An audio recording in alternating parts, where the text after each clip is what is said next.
All right, how's everybody doing today? Hotep, hey, this is Michael Imhotep, founder of the African History Network, host of the African History Network show. I'm a talk show host, researcher, lecturer, writer, and historian. So it is Tuesday, November 1st, 2022, and we are live.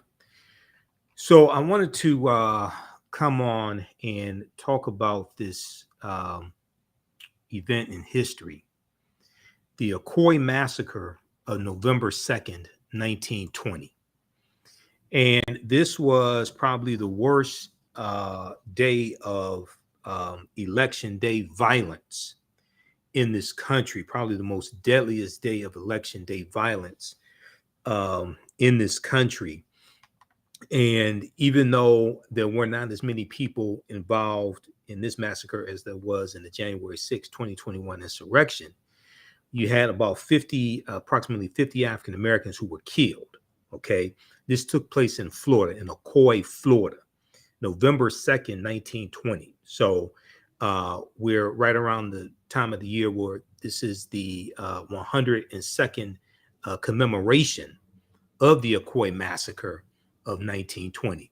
And you had white supremacists who were trying to keep African Americans from voting, our political power. They feared our political power. Okay.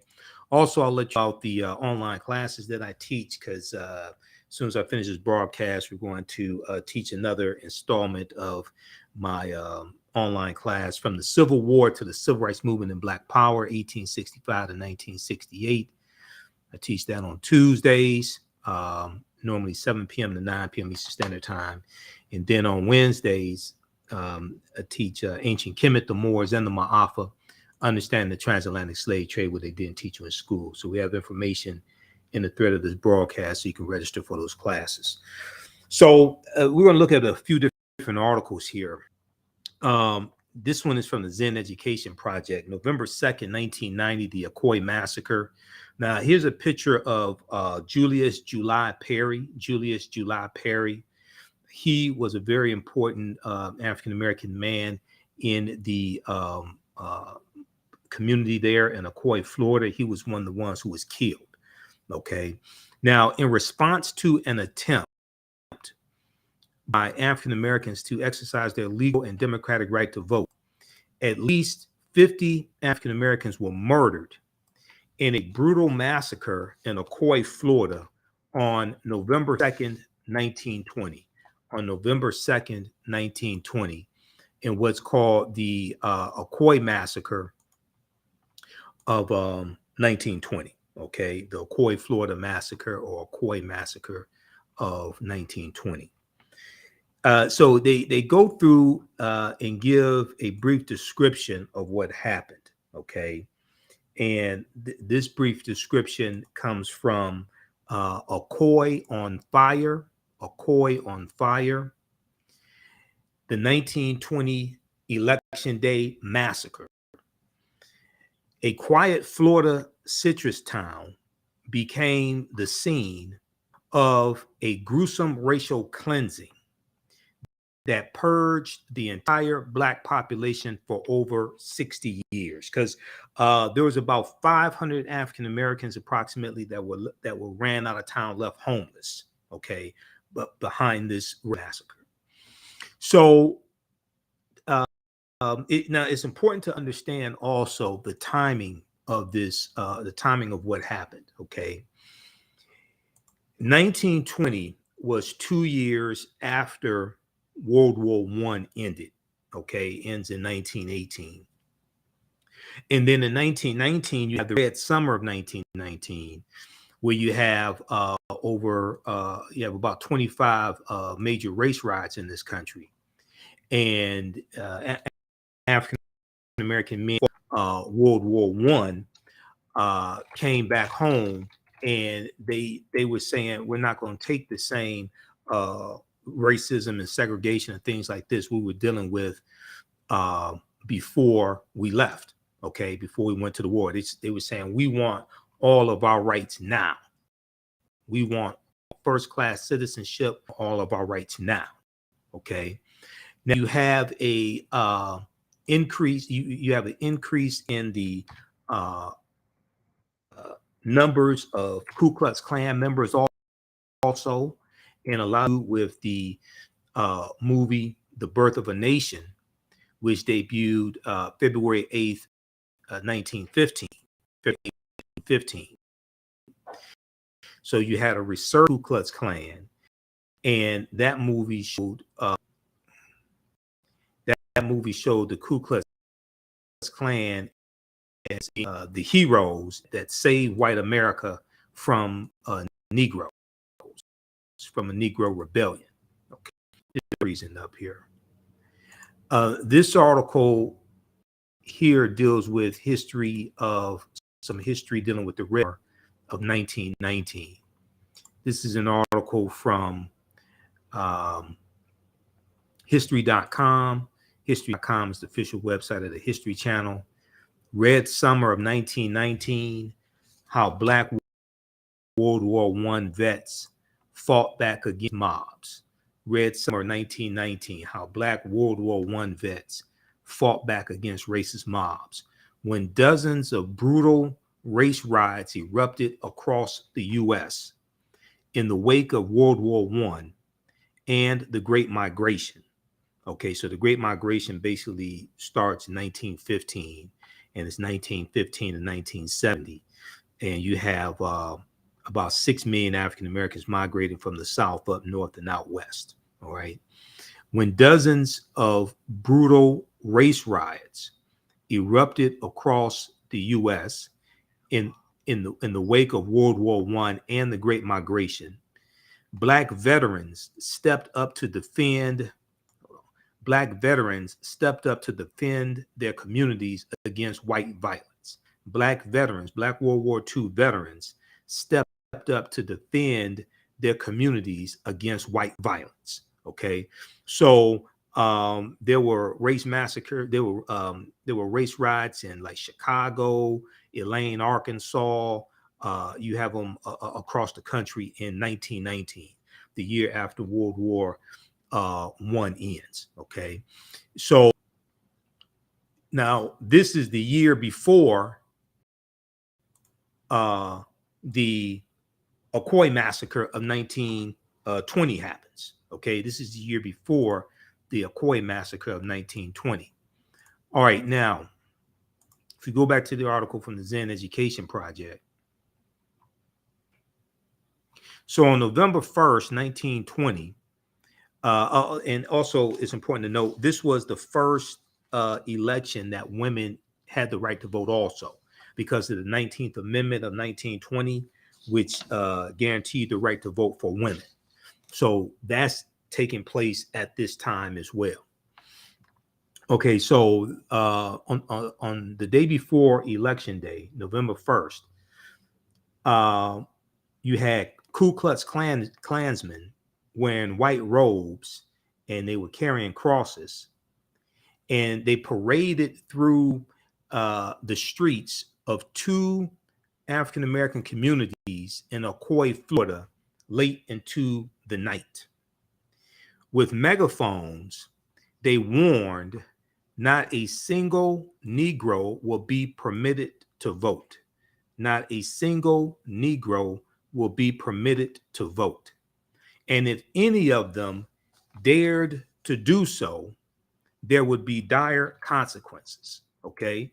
So you have these white supremacists going into the African American community, threatening them the day before Election Day, telling them not a single Negro will be permitted to vote. And if any of you dare to vote, there will be dire consequences. Okay, that's voter suppression. That's voter intimidation. Now, November 2nd, Election Day came, and at least some African Americans did attempt to vote in Orange County, Florida.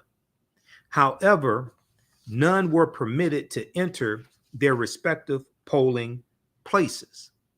White enforcers camped out around the centers, and poll workers were given instructions to deflect their attempts.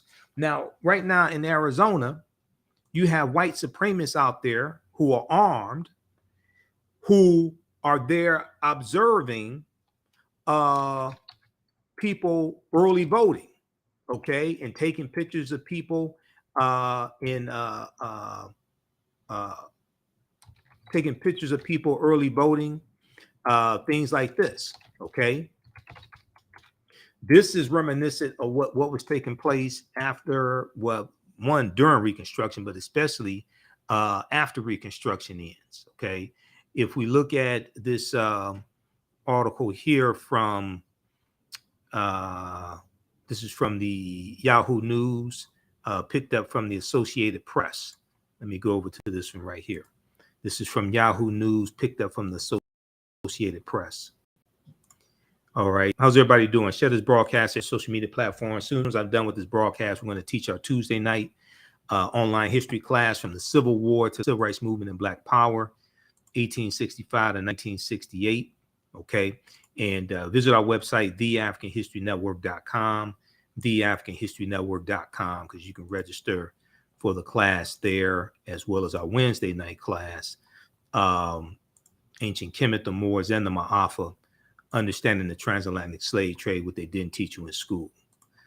Okay, so now this article is from October 31st, 2022. Feds concerned about armed people at Arizona ballot boxes. Feds concerned about armed people at Arizona ballot boxes. This is an article that Yahoo News picked up from the Associated Press, Monday, October 31st, 2022. So this is, history may not repeat itself, but it definitely rhymes. It definitely rhymes. Reports of people watching ballot boxes in Arizona, sometimes armed or wearing ballistic vests, raised some concerns about voter intimidation. The Department of Justice, or the Justice Department, said on Monday, October 31st, 2022, as it stepped into a lawsuit over the monitoring. The statement from the Department of Justice comes days after a federal judge refused to bar a group from monitoring the outdoor drop boxes in the suburbs of Phoenix, Arizona. Threats, intimidation, and coercion are illegal under the Federal Voting Rights Act, even if those acts don't succeed, the government's attorneys wrote. While lawful poll watching can support transparency, quote, ballot security forces, end quote, present a significant risk of voter intimidation, the court documents state. The court documents go on to say, while the First Amendment protects expressive conduct and peaceable assembly generally, it affords no protection for threats of harm directed at voters, end quote, U.S. government attorneys wrote. Now, the filing runs counter to a judge's order on Friday, that was Friday, October 25th, U.S. District Court Judge Michael Liburdi, Liburdi, found the allegations present, quote unquote, serious questions, but it wasn't clear they were a quote unquote true threat to specific people or groups, and barring them could violate the watcher's freedom of speech. Now, U.S. District Court Judge Michael Liburdi is a Trump appointee and a member of the Federalist Society, a conservative legal organization. And the Federalist Society were one of the two main organizations that provided a list to then President Donald Trump of Supreme Court nominees as well as federal judge nominees. That was the Federalist Society and the Heritage Foundation. Now, the Arizona Alliance for Retired Americans is appealing the order in the swing state of Arizona, with several closely contested races this year. Okay, now this is the voter intimidation that's going on right now, which is reminiscent of what was taking place in the similar to what was taking place in the 1870s, 1860s, 1868 Opelousas Massacre. Okay, all this is reminiscent of the January 6, 2021 insurrection, and Trump racialized the results of the 2020 election when he said there was fraud in the elections in Detroit, Atlanta, Georgia, Philadelphia, Pennsylvania, and Milwaukee, Wisconsin. All four of those cities have very large African-American populations. Detroit is 80% African-American where I live. So Trump racialized this, okay? All right, now let's go back to November 2nd, 1920, 102 years ago, and look at the voter intimidation that took place then, the voter suppression that took place then. White enforcers camped out around the white enforcers camped out around the centers, and poll workers were given instructions to deflect their attempts, to deflect the attempts of African Americans to vote. One by one, would-be African American voters were turned away either by threats of violence or by poll workers, either by threats of violence or by poll workers, who found their names mysteriously absent from the voter registration rolls. Oh, so you mean their names were purged? That's what we call that today. Their names were purged, like in Georgia, their names were purged from the voter rolls. Pollsters instructed these African Americans to get documentation from Notary Public R.C. Bigelow to verify that they were indeed registered to vote. Conveniently, however, Notary Public R.C. Bigelow was unable to be located because he was out on a fishing trip that day. He's out on a fishing trip on election day. Okay. With little other option, most of these African Americans returned to their homes without casting their ballots. Now, Moses Norman, also known as Mose Norman, would not be so easily deterred. After being turned away that morning in his Ocoee precinct, and there were going to be some African Americans who early in the day were able to vote, but then other ones are not going to be able to vote, especially those that come later in the afternoon are not going to be able to vote. Now, after being turned away that morning in his Ocoee, Florida precinct, Moses Norman rode to Orlando, Florida to seek the counsel of Judge John Chaney. Judge John Chaney. The attorney instructed him to write down the names of any African Americans who were not permitted to vote, and also the names of the poll workers who had denied them their constitutional right based upon the 15th Amendment of the U.S. Constitution. Now, Judge John Chaney said a lawsuit against the county there in Florida could be brought to contest this violation. Okay, a lawsuit could be brought to contest this violation. All right, let's see. Give us a thumbs up, give us a heart, give us a like on this broadcast. Now, Mose Norman returned to Ocoee, Florida with these instructions, along with a handful of African American citizens, again seeking to vote, because they understood the power of the vote. And also they had to pay a poll tax as well. They had to pay a poll tax, which meant that was a tax that they had to pay to register to vote. African Americans, because they instituted this in Florida as a means, as an obstacle to the 15th Amendment. All right. Now, also something very important to note, because Florida has a deep, rich history of voter suppression. Okay, Florida has a deep history of voter suppression, and Florida is a former Confederate also. All right, now when we look at, let me see here. Let me pull this up.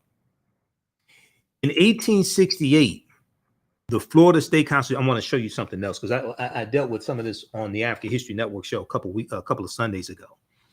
In 1868, Florida writes their state constitution. Now, this is during Reconstruction.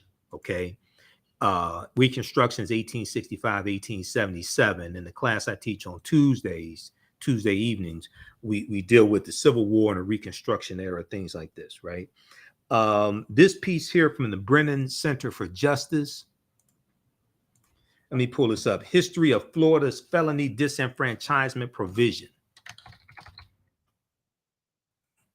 History of Florida's felony disenfranchisement provision.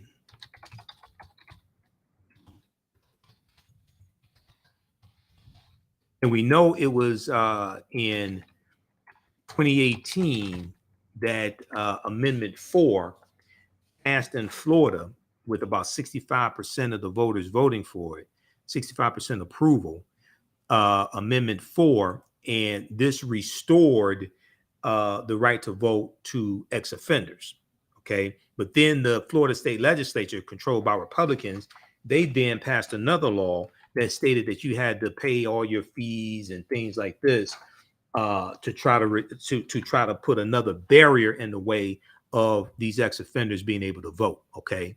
So all this ties into racism. Racism is a system of advantage and privilege distributed based upon race, which comes out of the ideology of European white supremacy. All this ties into racism. All this deals with a fear of African Americans having power, political power, economic power, etc. All right. So if we look at this, this is from the Brennan Center for Justice, History of Florida's Felony Disenfranchisement Provision. All right. The constitutional provision disenfranchising people with felony convictions was originally enacted in the aftermath of the Civil War in 1868 as one of several tools to suppress the votes of newly freed slaves. So I was on the Tammy Mack show on the Fox Soul TV network on Monday, October 3rd.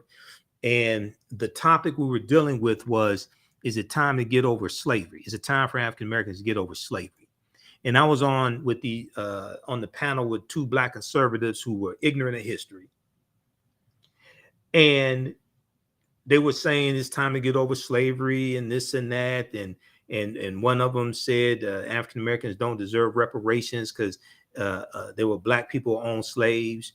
In 1830, African Americans owned less than 1% of the slaves. We own about 6/10 of 1% of the slaves in America. Out of 2 million, African Americans own about 13,000.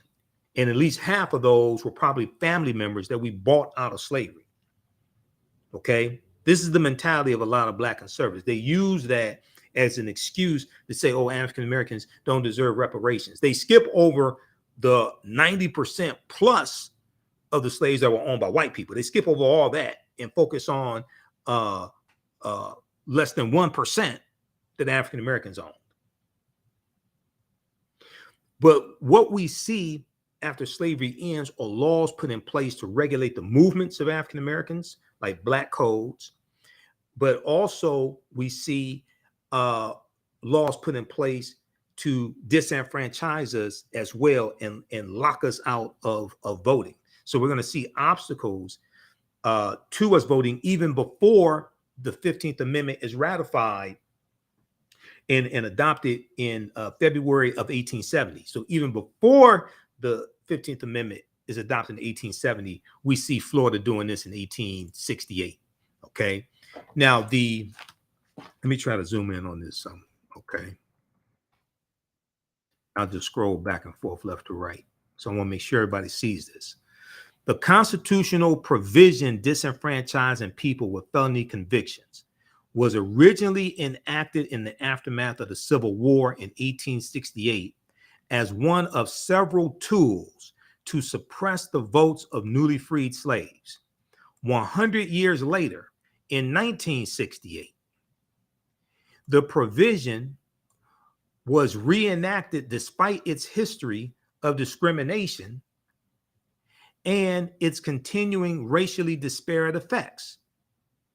Felony disenfranchisement has long been used to diminish the voting power of Florida's African American population, and the law continues to have that effect. Okay, now Florida was one of 4 states where you lost your right to vote forever if you were convicted of a felony. Okay, Florida was one. There were 4 states where you lost your right to vote forever if you were convicted of a felony. Okay, and let me see. I'll give you those other states here also, because I know I have it here.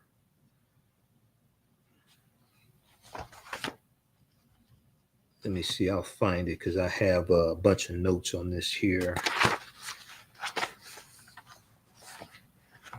Just a second. Where was that? Oh, Kentucky, Iowa, and Virginia. Kentucky, Iowa, and Virginia. Okay, there's an article from Time Magazine that has. I have a bunch of information on this. Okay, so here's why Florida feared African Americans voting. Okay, pay attention to this. Blacks were disproportionately disenfranchised. This line right here. Blacks were disproportionately disenfranchised under the new provision of 1868 in the Florida State Constitution because state policies at the time were designed to control newly freed slaves through the criminal justice system. Okay. In 1865, 3 years prior, same year that the 13th Amendment is ratified, December 6, 1865, which legally ends chattel slavery. In 1865, the Florida legislature enacted black codes as a way to control black freedmen, the former slaves. This is why we need to stop referring to ourselves as descendants of slaves, because the slaves were freed. Because if you actually study history after slavery ended, they did not keep calling themselves slaves. They referred to themselves as former slaves, ex-slaves, freedmen, black freedmen. This is how you get the Freedmen's Bank or the U.S. Bureau of Freedmen, Refugees, and Abandoned Lands, known as the Freedmen's Bureau. They didn't keep calling themselves slaves. So why do we refer to ourselves as descendants of slaves? Why do some of us, and some people mean well, others don't, why do some of us keep trying to put our ancestors back into a status that not only were they legally freed from, but they also took up arms and fought to free themselves from that status, because there were approximately 200,000 African Americans that fought in the Civil War and fought on behalf of the Union in the Army and the Navy. They took up arms to fight for their freedom. So they didn't keep calling themselves slaves after slavery ended. So why do we do that? Maybe it's because we've been taught to have a slave mentality.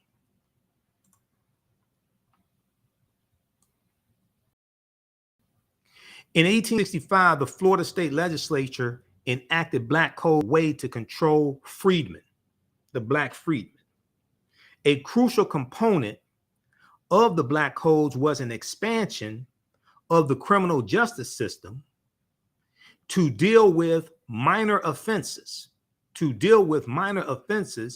that legislators believed African Americans were likely to commit and that had been formally punished by their masters.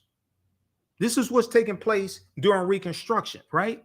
So what's going to happen is, in Florida and other other southern states, they're going to expand the number of crimes that get classified as felonies so that you can increase the number of African Americans that you disenfranchise from being able to vote because you prosecute them and convict them of felonies.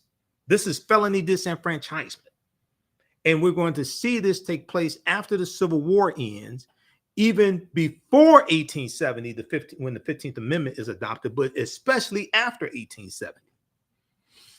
So in Florida, what they're doing is they're targeting minor offenses that the white legislatures believe that African Americans were more likely to commit, and making those felonies, upgrading them from a misdemeanor to a felony. The black codes had their desired effect by the 1870s and 1880s. Estimates show that more than 95% of the convicts in the Florida convict camps were African American. A captain in one of the camps at the time noted it was possible to send a Negro to prison on almost any pretext, but difficult to get a white man there, end quote. But difficult to get a white man there. Now, this is what they really feared. The white supremacists in Florida, this is what they really feared. They feared a Negro legislature. Why did they fear a Negro legislature? Okay, because 48% of the population of the state of Florida in 1868 was African American. As a legacy of slavery, we were almost 50% of the population in Florida, and they feared us voting and dominating in the state legislature. And African Americans now writing laws and voting on laws that white people then have to live by. The same white people that were enslaving African people. Now they feared a Negro legislature, and these Negroes up here passing laws that white men now have to follow. Felony disenfranchisement in the 1868 Florida State Constitution was part of a larger effort to prevent a quote unquote Negro legislature. Post emancipation, after emancipation, and the former slaves were freed, 1865. Legislators in Florida feared that freedmen, not slaves, but freedmen who then constituted 48% of the state's population would take over state and local government, because they knew we were going to vote. Because you don't vote for exercise. As I said on Roland Martin Unfiltered last Friday, and as I said on my radio show, we need to stop telling African Americans to exercise your right to vote. You don't vote for exercise. You vote for power. If you want to exercise, go to the gym and exercise. Voting is about power. Voting is about being able to get your agenda pushed, getting policies put in place that are beneficial to you, your community, your people, etc. Politics is the legal distribution that scarce wealth, power, and resources, and the writing of laws, statutes, ordinances, amendments, and treaties, their adoption, interpretation, and enforcement. Okay, the laws and policies shape the economy. They impact the tax structure. They impact student loan forgiveness, criminal justice reform. They impact the SBA, Small Business Administration. They determine which drugs are going to be legal. They determine which drugs are going to be illegal. They determine the role the Department of Justice has, and the Department of Justice investigating policies and practices of police departments. All that deals with politics and law. Has nothing to do with exercising. So voting is about power. And we have to wrap our minds around that concept and understand that we have to be able to push our policies, agendas the farthest and get the most accomplished. But to be able to understand which policies need to be put in place and understand that whole process, you have to understand history. You have to understand how you got here, the laws and policies that were put in place to put us in this predicament, so we know where we need to go from here and how to bring that into effect. Okay, so the 1868 Florida State Constitution contains several provisions to prevent this from happening, to prevent a Negro legislature from happening. For example, it established a state legislative apportionment scheme that inflated the representation of predominantly white counties while deflating the representation of predominantly African American counties. It also gave the governor of the state of Florida the power to appoint local officials, thereby preventing local African American majorities from electing their own leaders. This all deals with politics. One legislator wrote that this and other such provisions were designed to, quote unquote, prevent a Negro legislature, to, quote unquote, prevent a Negro legislature, because they did not fear us exercising. They feared African Americans having political power. And many people still do today. This is why you have these voter suppression bills. This is why you have these election deniers. This is why they fear African Americans having political power. Now, felony disenfranchisement was yet another mechanism intended to suppress the political power of newly freed slaves. Okay, so you have felony disenfranchisement, but also you had physical intimidation and race massacres like the one that took place November 2nd, 1920. So I just want to give you some background historical information on Florida and the methods they used to suppress the African American vote in Florida. Okay. All right. Now,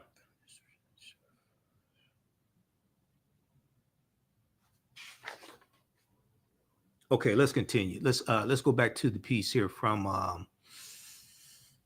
the Zen Education Project, because I have to teach this class as soon as I finish this broadcast also. How y'all like this type of information? You can register for our Tuesday class that I teach at our online school, from the Civil War to the Civil Rights Movement and Black Power, 1865 to 1968. We'll get deep into this information. And we have the information at our website, TheAfricanHistoryNetwork.com, TheAfricanHistoryNetwork.com. It's also on the thread of this broadcast. The class is on sale $80, regularly $130. So we'll give you some more information on that.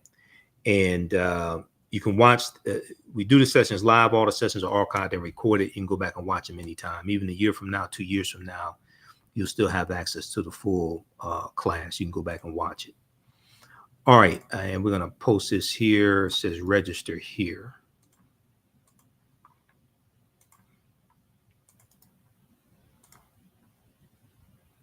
Let me post this here. Okay. All right, let's continue.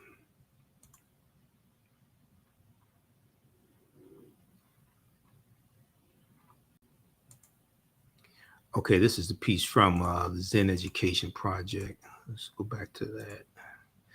Okay, the response by the, let's see here. Let me back up.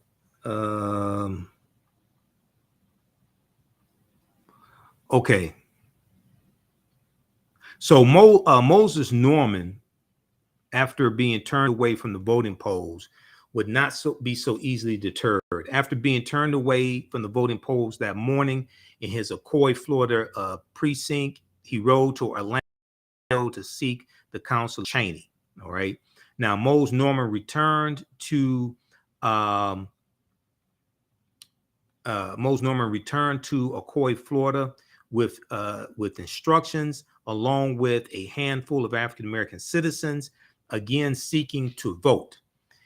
All right. Now, after being forcibly turned away, Moses Norman demanded the poll workers' names and exclaimed, quote, "We will vote by God," end quote. "We will vote by God."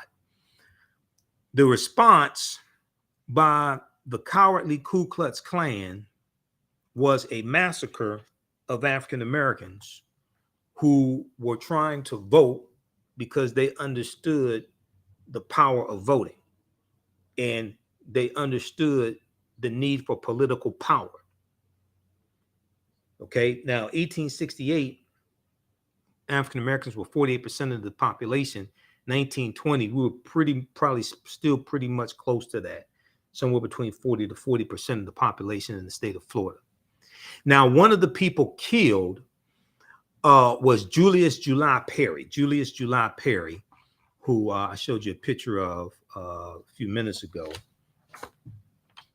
And he was a very well-respected man in the African-American community. He was a labor leader. He was a deacon in the church. Okay. Now, this information here comes from the documentary Ocoee on Fire, dealing with Julius July Perry. Julius Perry had become the well-respected godfather of the Black community. He served as a deacon in the church and the local labor leader or straw boss. It was said that anyone seeking to employ Black laborers needed to speak with Julius July Perry first. He was an admired, brave, and rational thinker, a sort of civil rights leader before there was a civil rights movement. He encouraged young African Americans to be educated and stand up for themselves as first-class citizens. He encouraged young African Americans to be educated and stand up for themselves as first-class citizens. Okay, now, Julius Perry's wife, Estelle, his 3 sons, and daughter, Coretha Perry Caldwell, lived on a large estate that included their home and several barns and outbuildings. They regularly opened their doors to anyone in need. If anyone was in trouble, they knew they could find advice and sanctuary in the Perry home. Okay. All right. They have a link here for some more information. And there's a video here you can watch dealing with the Ocoee Massacre also. So check out this article from the Zen Education Project, November 2nd, 1920, the Ocoee Massacre. All right. There's a really good article from the Washington Post dealing with the Ocoee Massacre also that I want to go to. And this one is called "A White Mob Unleashed the Worst Election Day Violence in U.S. History a Century Ago." Mob unleashed the worst election day violence in U.S. history in Florida a century ago. This article is from November 2nd, 2020, which was the 100th commemoration of the Ocoee Massacre of November 2nd, 1920. Okay, let me blow this up here. All right. Okay, so if we look at what happened based upon what we know, there's some differing accounts, but if we look at what we know was certain. November 2nd, 1920, the same day women voted nationally for the first time. This is a presidential election. Women voted nationally for the first time because of the 19th Amendment. The worst instance of election day violence in American history unfolded in a small town west of Orlando, Florida. And the perpetrators got away with what they did for the rest of their lives. There are no roadside markers in Ocoee. Now, there is one marker put up in like 2021 that talks about July Perry and what happened to him in the Ocoee Massacre. There's a historical marker that was put up there. 1920 looks like it was put up. Well, according to blackpast.org, June 21st, 2019, a historical marker honoring July Perry and others killed in the massacre was placed in Heritage Square outside the Orange County Regional History Center. Until recently, many descendants of survivors had no idea they were descendants of survivors of the Ocoee, Florida massacre, or that they had been robbed of a valuable inheritance long before they were born. Let me see here. Okay. Now, Ocoee, Florida was founded in the 1850s by a white man who brought 23 enslaved African Americans with him. Okay. After the Civil War, many Confederate veterans resettled there in Ocoee, Florida, hiring Black laborers to work their land. Starting in 1888, many of the laborers were able to purchase the very acres of land over which they had been toiling from their white employers, bringing them wealth and security often denied to African American folks in the Jim Crow South. Now, Florida is still the South and it's still Jim Crow South, but there was still some opportunities that we were, some of us were able to take advantage of in Jim Crow Florida. Florida was also the first state to have poll taxes that was in 1889. Okay, that's in Florida also. And a poll tax was a tax that you had to pay to register to vote. So they usually just applied the poll taxes to African Americans as a way to as a way to put another obstacle in the way of us voting. Now, though it is not accurate to say Ocoee was integrated, there was not a Blacks only neighborhood across the proverbial railroad tracks, as you might find elsewhere in the South, okay, or like you found in Tulsa, Oklahoma, because the railroad tracks in Tulsa, that's what separated North Tulsa, where African Americans live, from South Tulsa, where white people live. It was interspersed. It wasn't like here's a Black part of town and here's a white part of town. These people were neighbors for 30 years before the massacre happened. Now, after World War I ended in 1918, as we talked about previously here, African American veterans returned home. We saw the same trends happening nationally, take hold in Ocoee, Florida. African American veterans returned home expecting better treatment as they had received in Europe, but white supremacist groups such as the Ku Klux Klan resurfaced to keep that from happening. Racist violence erupted all over the country in what became known as the Red Summer of 1919, as I showed you the article from history.com, the Red Summer of 1919. Now, the term Red Summer comes from James Weldon Johnson. James Weldon Johnson is the same man that wrote the lyrics to Lift Every Voice and Sing Till Earth and Heaven Reigns with the harmony of liberty. Let our rejoicing rise high as the listening skies. Okay, so Lift Every Voice. That's James Weldon Johnson. He wrote the lyrics in about 1899, 1900. And it's his brother Rosamond Johnson wrote the melody. And this becomes years later known as the Black National Anthem.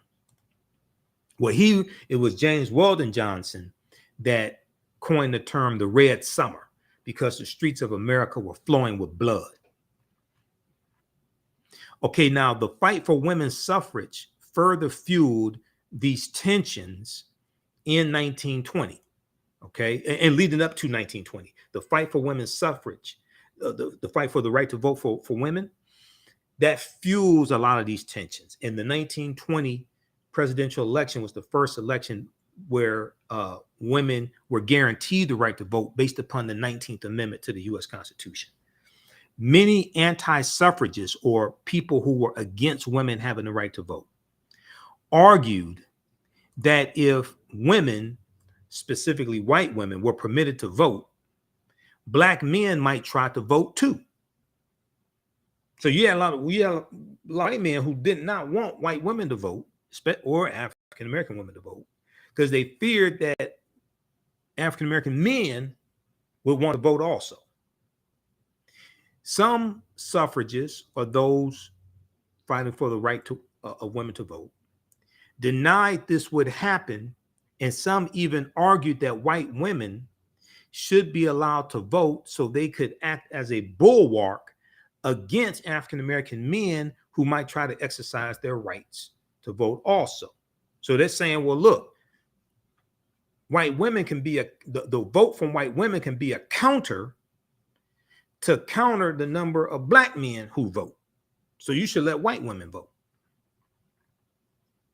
In Ocoee, Florida, black and white Republican leaders held clinics to show African American residents how to register to vote and how to pay a poll tax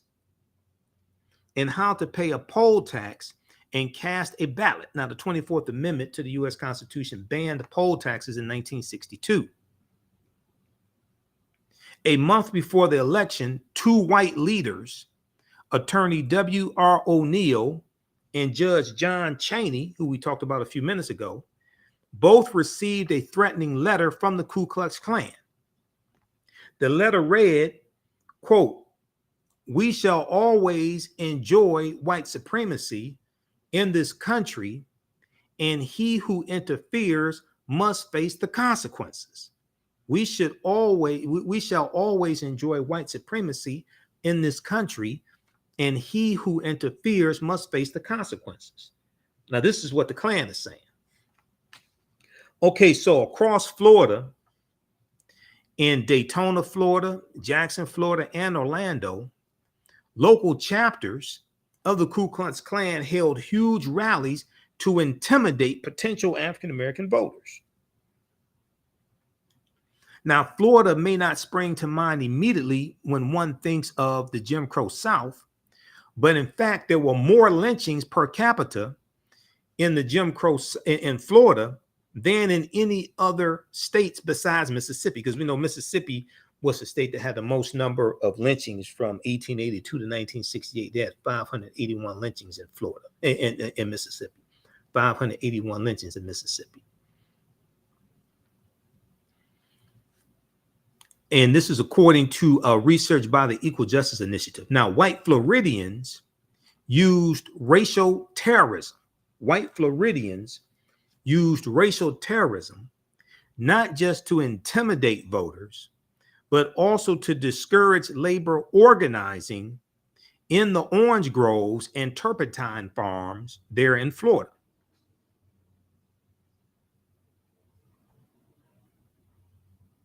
So they have the letter here, the threatening letter also. Okay, so you can check that out. Now, despite the threats, a handful of black residents in Ocoee, Florida, both men and women, showed up to the voter polls on election day. In the morning, they cast their ballots without incident, according to two accounts. But in the late afternoon, a black labor broker named Moses Norman showed up to vote. Election officials told Moses Norman that he had not paid his poll tax. He said he had paid his poll tax, but he was turned away anyway from the voter polls. Now, Moses Norman sought help from Judge John Chaney, the white judge who advised him to try again. And again, Moses Norman was turned away from the voter polls. It is unclear exactly how or why, but that was the spark that lighted a racist inferno that burned black Ocoee, Florida to the ground. By that evening, a white mob had arrived from Orlando, Florida. A rumor spread that Moses Norman was hiding out in the home of Julius July Perry, an African-American landowner and community leader in his early 50s who had been involved in the voter registration drive.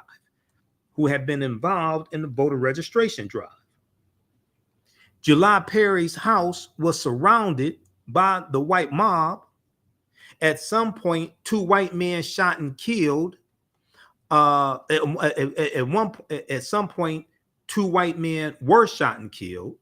Okay, perhaps by Perry's teenage daughter, perhaps by one another, as they fired weapons at the house.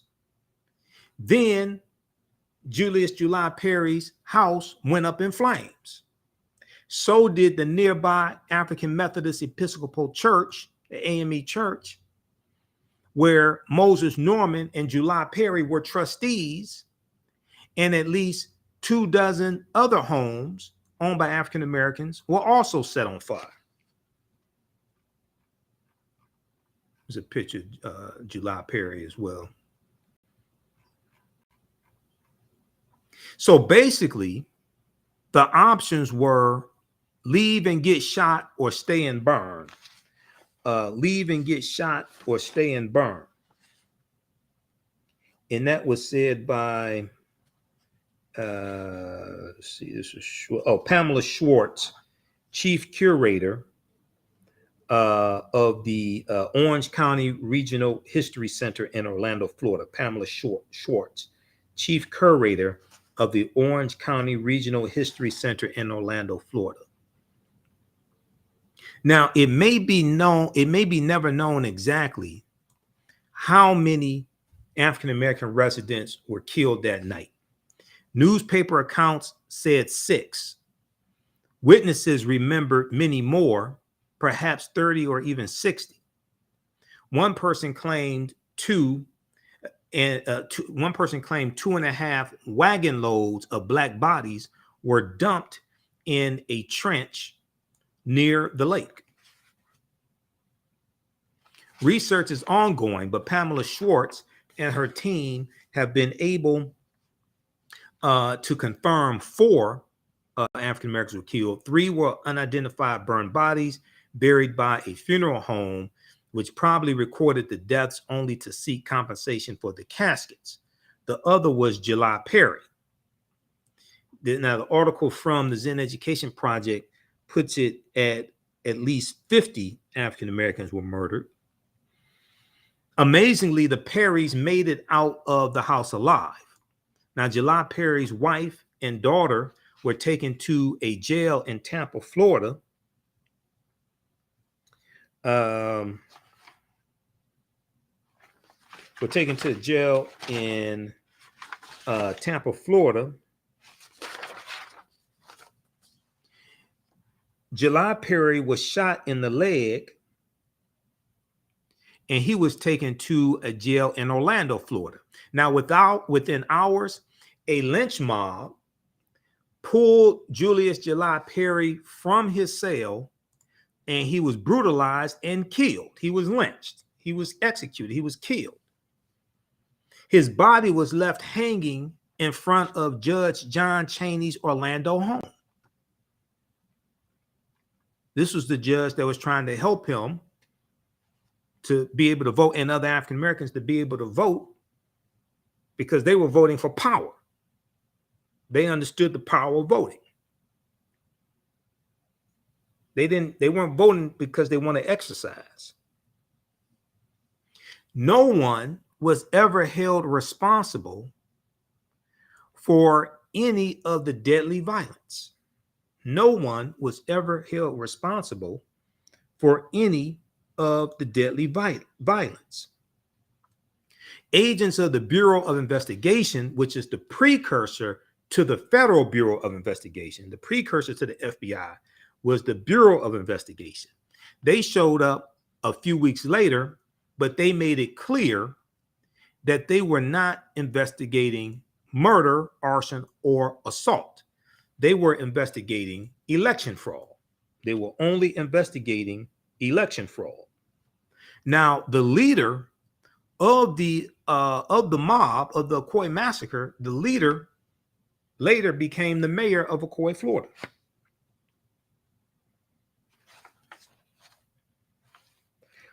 Then in this article, it talks about how July Perry's land was stolen. The land that he owned was stolen. There's a section here on page 5 of this article. They talk about the Rosewood Massacre as well, 1923. I've done a presentation on the Rosewood Massacre.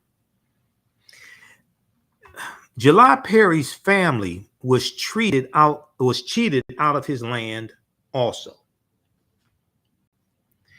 While his wife was still in jail in Tampa, Florida, his wife signed over the executorship of July Perry's land to Bluford Sims,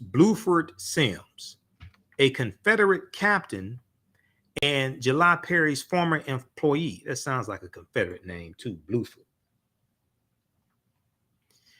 Bluford Sims posted an ad in the newspaper for, quote, beautiful little groves belonging to the Negroes that have just left Ocoee.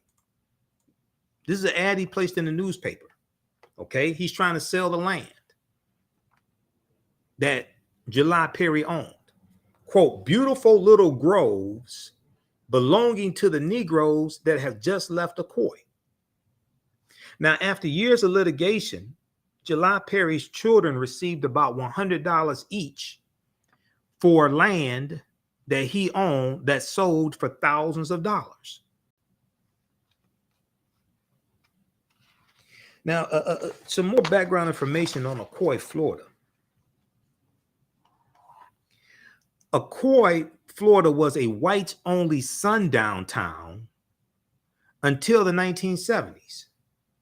Now, sundown town means that a lot of these towns at like 5 o'clock or something like that, African Americans could work in the town, but a bell would ring or a whistle would blow at like 5 o'clock or something like that. And that was a signal for the African Americans to get out of the town before sundown hit. Otherwise, you could be harassed, you could be beat up, you could be killed, you could be put in jail. These were sundown towns.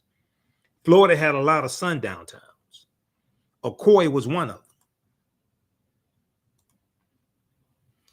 Now, African Americans in the region never forgot what happened there in Ocoee, Florida. In the late 1990s, a local activist group, the Democracy Forum, pressed for town halls about the Ocoee massacre, some of which included descendants of the perpetrators.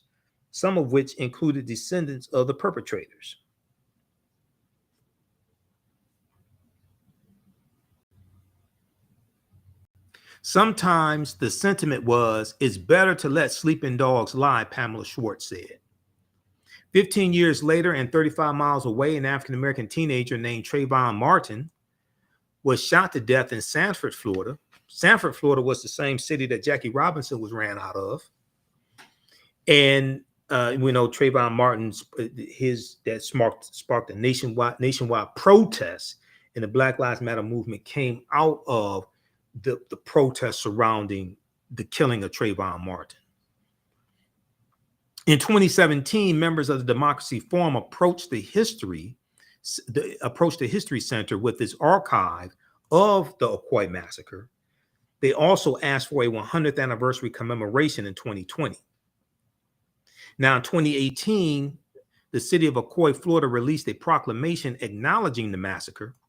A formal apology to the descendants is in the works, and the Florida legislature has passed a law requiring that the Ocoee Election Day Massacre be taught in Florida schools. Okay. Now, they should also teach about August 27th, 1960 in Jacksonville, Florida. You all familiar with that? Axe Handle Saturday? Axe Handle Saturday saw about 200 Ku Klux Klan members. They beat civil rights activists who were sitting in at the lunch counters in Jacksonville, Florida. They beat them with axe handles. Okay, that's August 27th, 1960 in Jacksonville, Florida, and that's called Axe Handle Saturday. This article here from the Washington, Axe Handle Saturday. Axe Handle Saturday, the Klan's vicious attack on Black protesters in Florida 60 years ago. This is an article, August 27, 2020, by Sidney Trent. This is one of the civil rights workers who was beaten. Okay. This caption says a Jacksonville, Florida police officer stands with Charles Griffin after he was attacked. Stands with Charles Griffin after he was attacked on August 27th, 1960, during the lunch counter protest by civil rights activists in Florida. This picture is courtesy of the Florida Historical Society. Okay, so read about Axe Handle Saturday.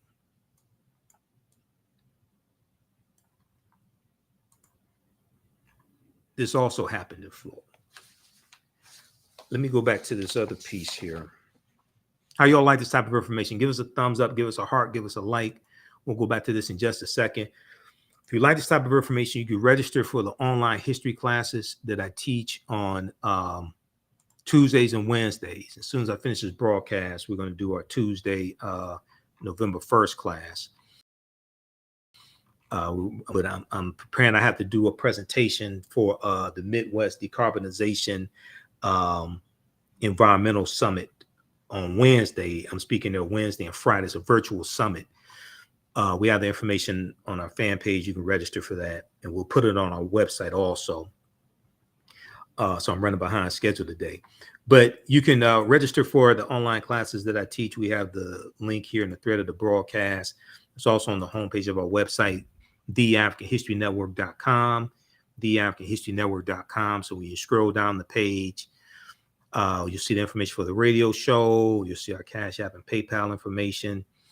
On Wednesdays, I teach ancient Kemet, the Moors, and the Ma'afa, understanding the transatlantic slave trade, what they didn't teach you in school. We deal with thousands of years of history and what leads up to the transatlantic slave trade taking place. So we teach that class on Wednesday, 7 p.m. to 9 p.m. Eastern Standard Time. That class is on sale $80, regularly $130.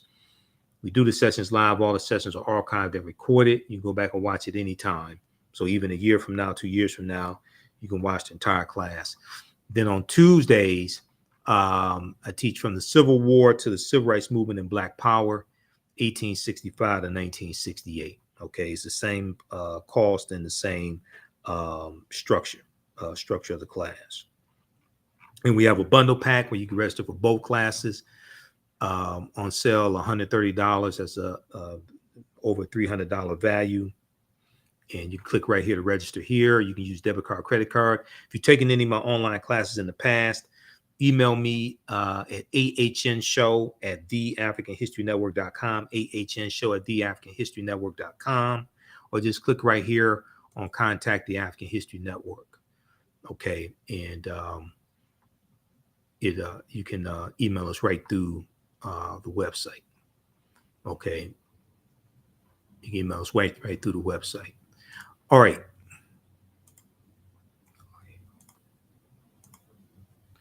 Let's continue here.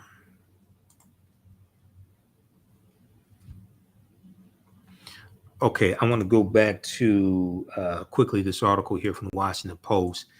And then there's a quick article that I want to show you from blackpast.org has some information on this also. Blackpast. And then and then there was a scholarship set up, okay, for the descendants. So I want to talk briefly about that because I talked about this on the African History Network show when this article came out June 4th, 2021, dealing with the scholarship that was set up for the descendants. Let me go back to this one here.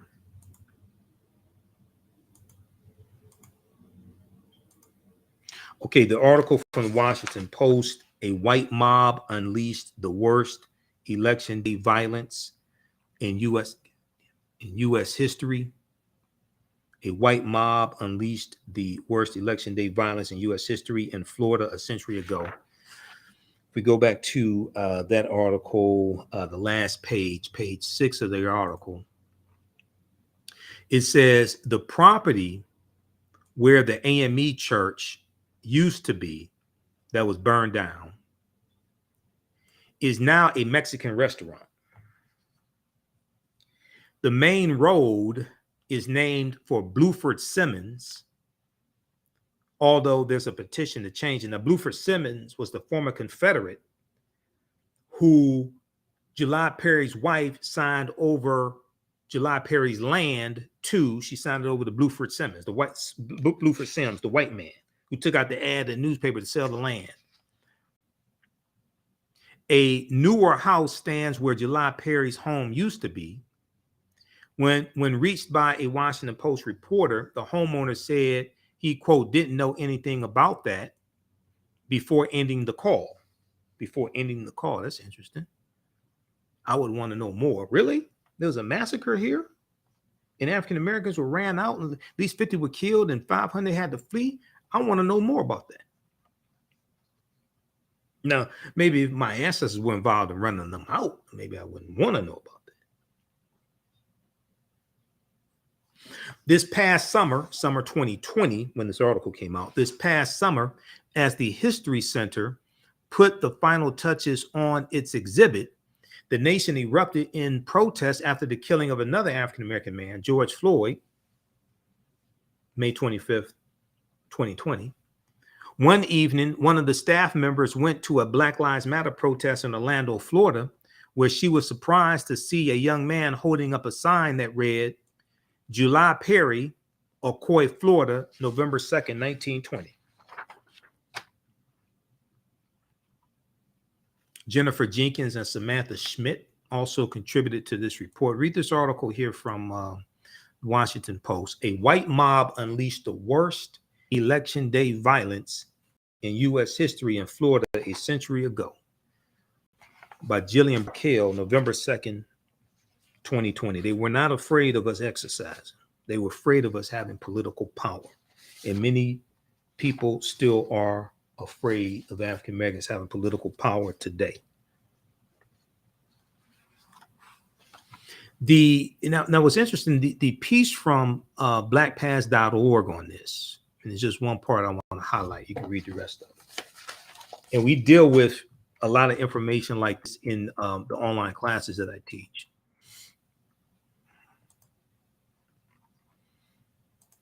Let's look at this right here.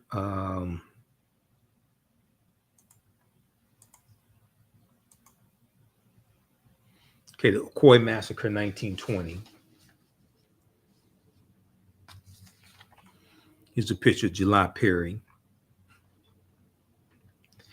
But I want to look at something here. Now, Walter White of the NAACP investigated the massacre, and he passed for white. Okay, he passed as a Caucasian during the visit. He could pass for white. That's how light-skinned he was. He reported that some locals were, quote unquote, still giddy with victory. Some locals were still giddy with victory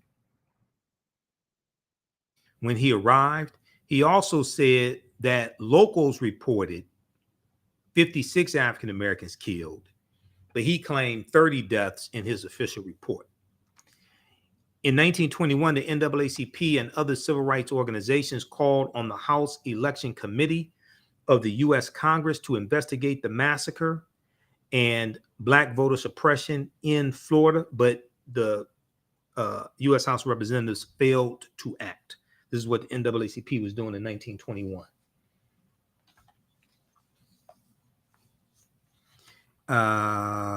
Okay, here's the historical marker. It says lynching of July Perry, November 3rd, 1920. Okay, here's the historical marker. On June 21st, 2019, a historical marker honoring July Perry and others killed in the massacre was placed in Heritage Square outside the Orange County Regional History Center. Okay, now there's a part here.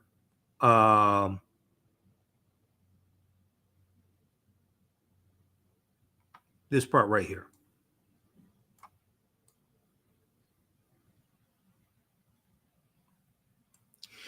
The mob then turned on the Black community of Ocoee, Florida. They burned down homes and businesses and demanded that the Black residents leave Ocoee, Florida, In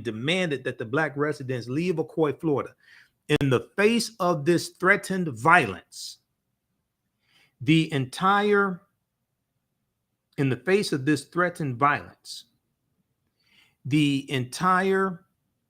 African-American population fled the town. Some African-Americans speculated that the rioting may have been planned so that some whites could seize the property of the wealthiest Blacks in the town. Now, to be honest, I don't know if that's why, but I wouldn't be surprised if it was. I don't have evidence to prove that's what happened, but I wouldn't be surprised if that was true.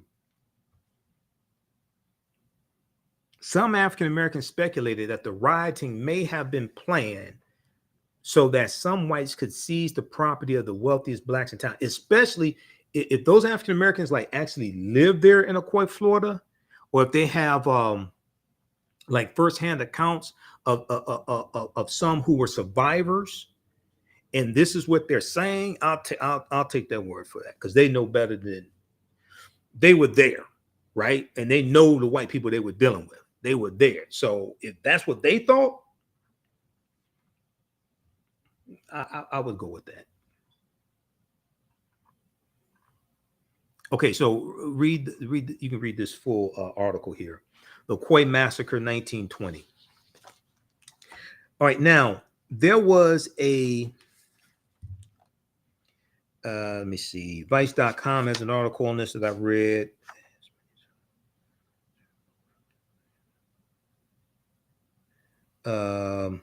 This piece from Vice. That time, white people burned and pillaged a Black community on Election Day.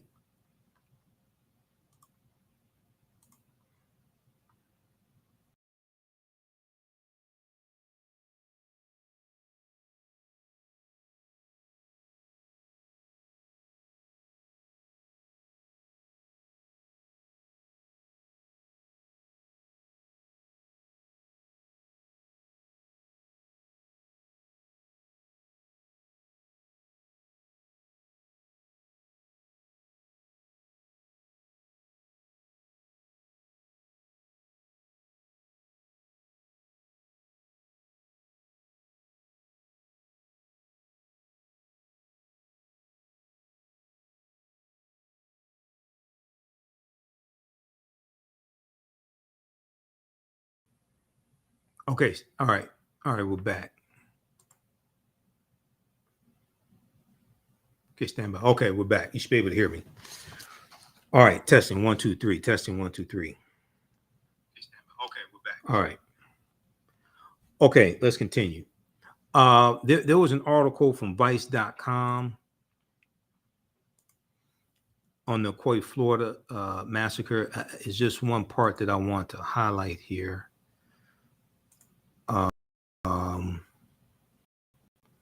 Where is that one? This one right here. The name of the article from Vice.com is White People Burned. Let me see. That time, white people burned and pillaged a Black community on Election Day.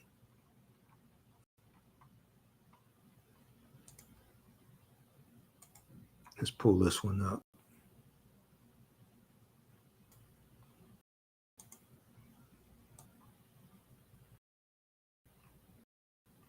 This is from Vice. That time, white people burned and pillaged a Black community on Election Day. The 1920 massacre in Ocoee, Florida involved white lynchings, castrating, and removing hundreds of Blacks from their land in retaliation for them trying to exercise their right to vote. But they didn't fear us exercising. They feared us having political power. And this is why now we were voting, right? In spite of the felony disenfranchisement law written into the Florida State Constitution in 1868 to prevent a Negro legislature. Okay, we were voting despite all of that. All right, now there's a, let me see, which article is this here?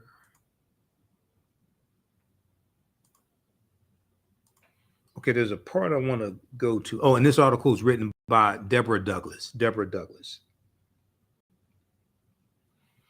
It's important to understand this chronology of history because this happens 2 years after World War II ends, and this happens 1920, the year after the Red Summer of 1919.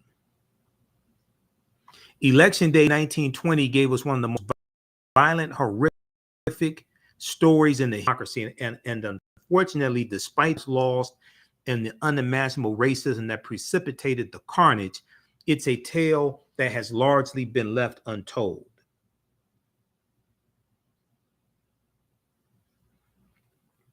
So we saw the presidential election between Warren G. Harding and James M. Cox. Warren G. Harding won the presidential election. The events began when a white lynch mob hanging one black man, and it culminated with an even larger mob terrorizing and torching the homes of an entire community of African Americans. In the end, some historians estimate that as many as 500 African Americans were forced from their homes. These people ran for their lives after being given the ultimatum, die or flee. Today, this bloody snapshot of American history is referred to as the Ocoee Massacre.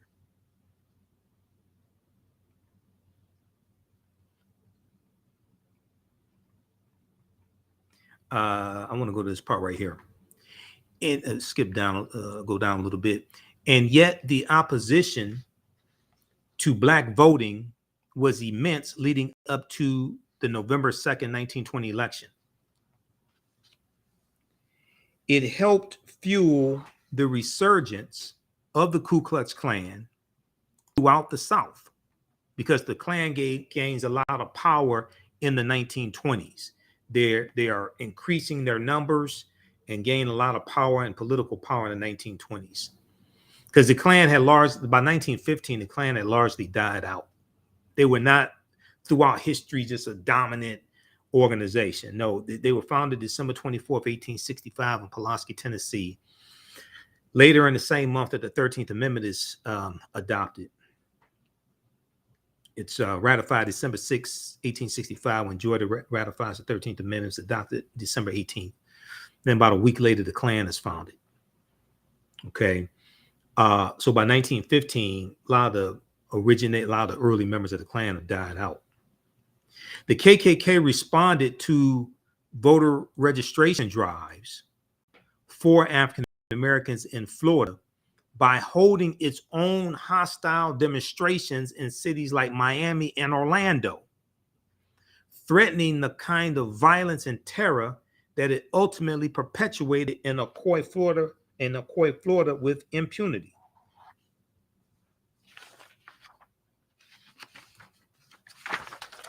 Okay, I want to skip to page. Page 2.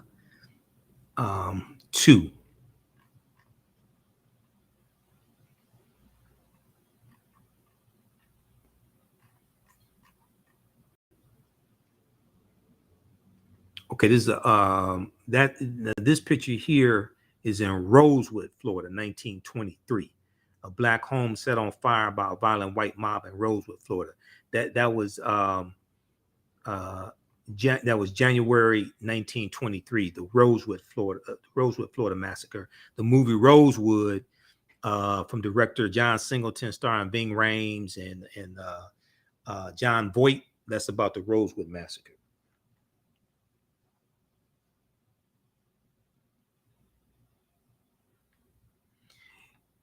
I want to go, let me see. Drunk off the violence and lusting for more blood, the white mob turned its wrath on 2 black areas of Ocoee, Florida. The mob set fire to rows of Black-owned homes, Black churches, and Black schoolhouses.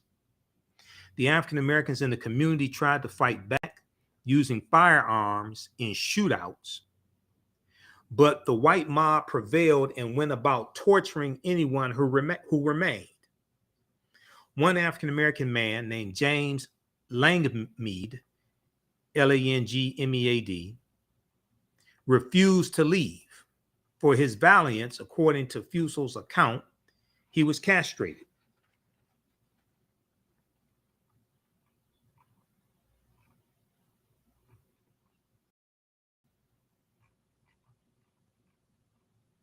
Quote, one woman, heavily pregnant, had stayed in her home because she did not think she could run fast enough to escape the deputized whites, writes Fusel. And Fusel is, hold on, let me see. So I have a bunch of articles on this. That was Melissa Fusel. In the William and Mary Law Review. She has a piece, she has an article in the William and Mary Law Review. That's Melissa Fusel. Her, quote, her mother unknown perished with her in the flames. One man hiding in the barn tried to escape when the mob set fire to the barn, but ran back inside to his death after the mob shot at him, unquote. Now, as many as 50 African Americans were removed from their land. As many as 50 African Americans were removed from their land after the violent riot or massacre. The Ku Klux Klan set an embargo around the town of Ocoee, Florida, to ensure that none of them could come back to their homes. In the meantime, the whites seized the property, sometimes with deeds requiring that the land, quote, never be conveyed to Negroes again. That's called a restrictive covenant. A restrictive covenant. A restrictive covenant is a way that was used to keep African Americans from buying property, especially in white areas, and lock us out of wealth building through buying homes, through buying real estate. It was written into the deeds that you cannot sell this property to a Negro. Okay, that's called a restrictive covenant. So what some of these white people did was they ran us off our land, killed us, took our property, and then wrote into the deeds that the land, quote, never be conveyed to Negroes, end quote, again.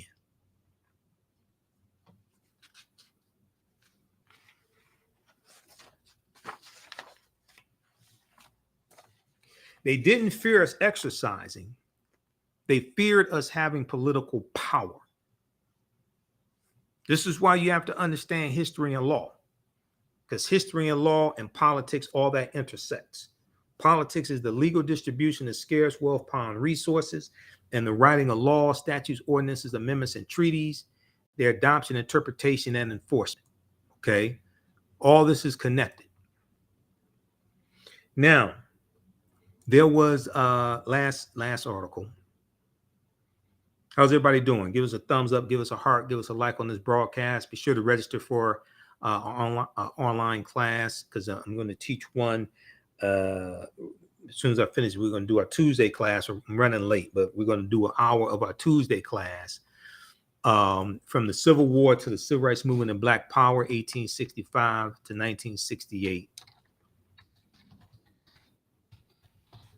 And then on Wednesdays, 7 p.m. to 9 p.m. Eastern Standard Time, Wednesdays, I teach Ancient Kemet, the Moors, and the Ma'afa, understanding the transatlantic slave trade, what they didn't teach you in school. Okay, there was a article from June 4th, 2021 from MiamiNewTimes.com, and I talked about this on the African History Network show when this story came out. So that was June 2021.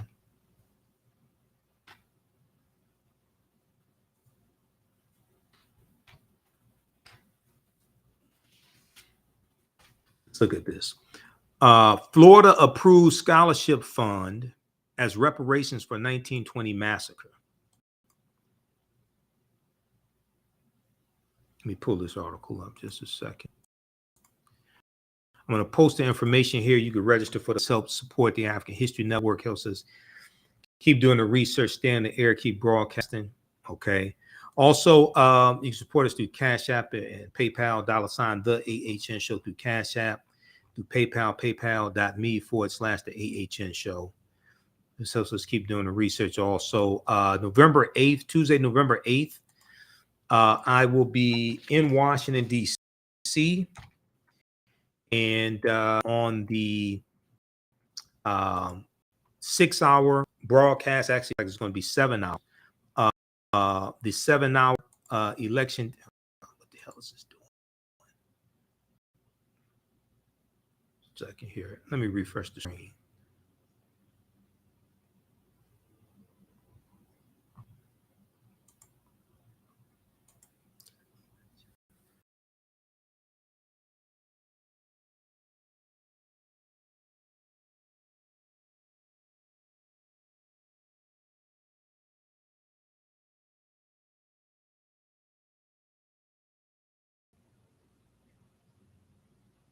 Okay, we're back.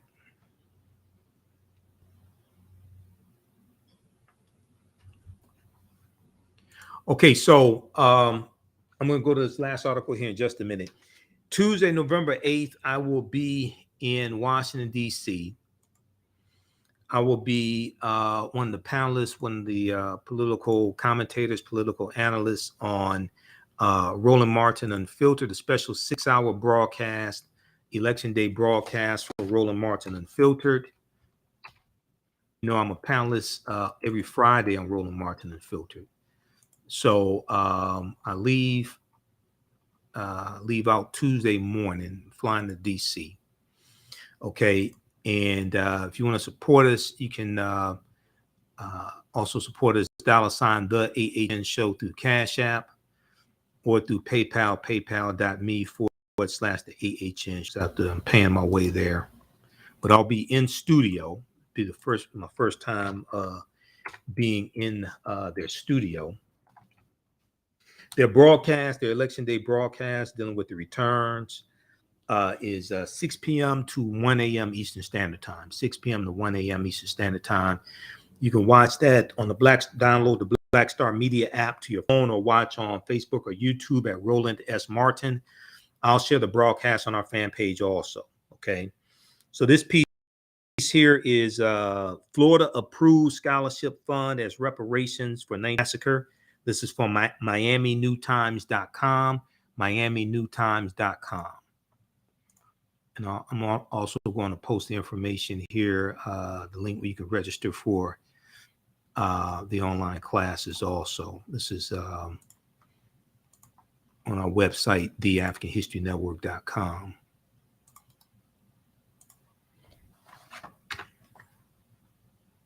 So very briefly here, this is one good thing that no good Ron DeSantis did do. Even a broken clock is right twice a day. You still don't want to use that clock to tell time by.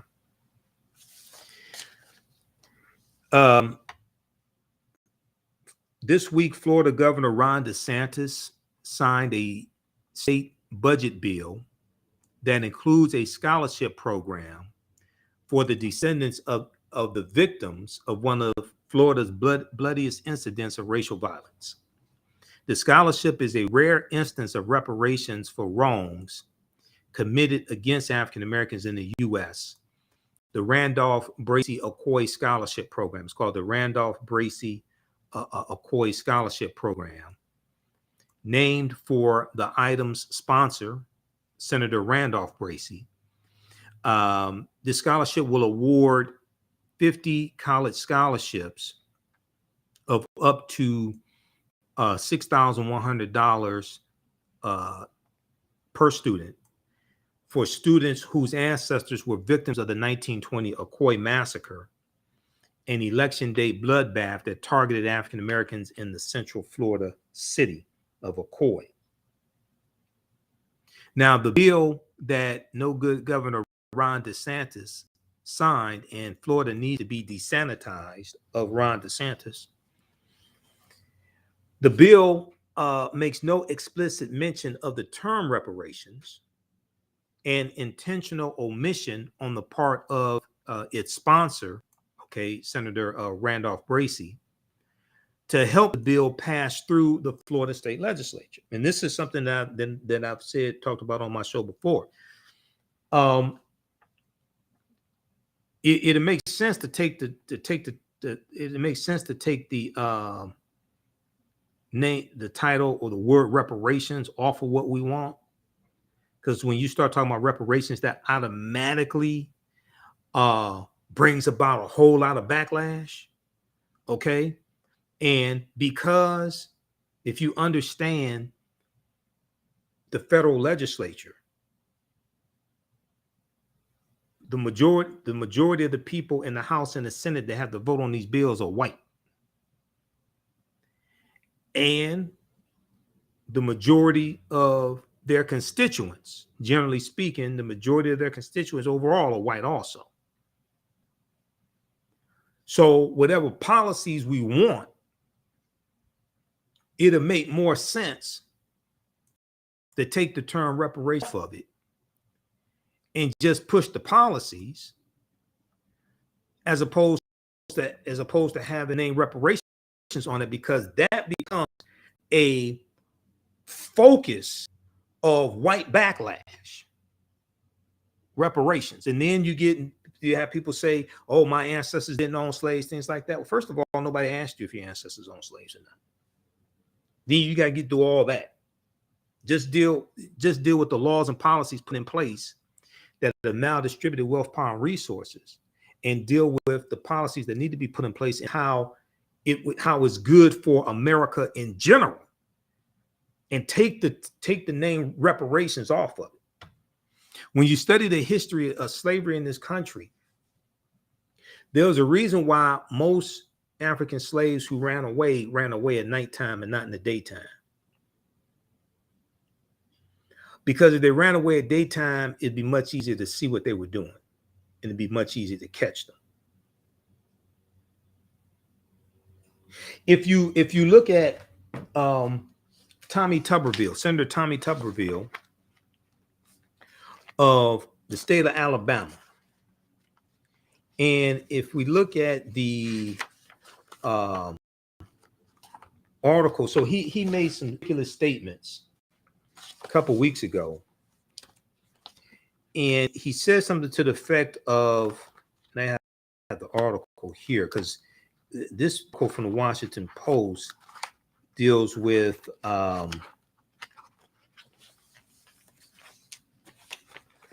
it deals with how the GOP, how Republicans are using a lot of coded language, and these are all, I do a lot of research. These are all like recent articles. Okay, this act here deals with midterm elections. Like this stuff right here. While Republicans are focusing so much on crime and inflation, this is from the October 17th, 2022. See, this stack here deals with midterm elections. Hold on, there was this piece.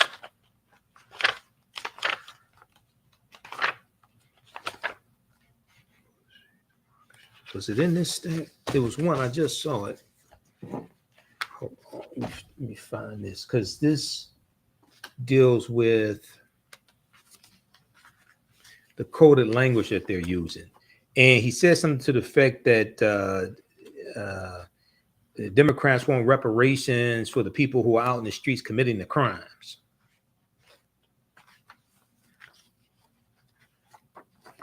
Where's that article? That's not, I think it's in this one here. Is it in this one? I just saw it. Racist GOP appeals heat up in final weeks. Yeah, this here, because I was dealing with Louisiana. Louisiana wants to change who gets counted as black to lock more African Americans out of voting. This deals with the redrawing of the congressional districts. Okay, so this article right here. Let me pull this up from Washington Post. And this is from October 15th, 2022.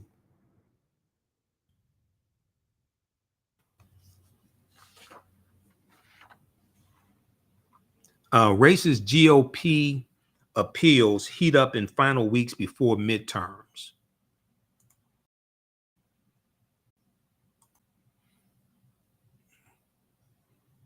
Let's pull this up. All right, Robert Harris. Okay, thanks for the support through Cash App. Really appreciate that. Definitely need that.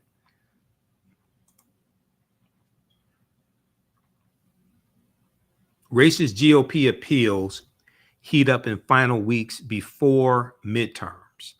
The toxic remarks appear to be receiving less pushback from Republicans than in past years, because it's the white nationalist party, and they've been co-opted by Donald Trump and the election deniers and the coup plotters and the QAnon conspiracy theorists. This is from October 15th, 2022 by Liz Goodwin. Now, this is dumbass Senator Tommy Tuberville. Used to be a college football coach. He didn't serve in the Senate before. He didn't serve in politics before. He was a football coach. And then in Georgia, they go get a former Heisman Trophy winner, never served an elected official. He's an honorary sheriff running around with his sheriff's badge, talking about he has power, he can help the police and stuff like that. He does not have arresting power. He has an honorary badge. Herschel Walker. Another woman's come out and said that he forced her to get an abortion. She did an interview and showing her face. She's a white woman. Surprise, surprise, surprise.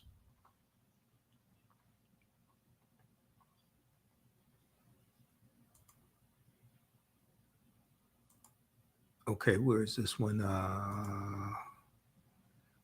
Hold on, where'd it go?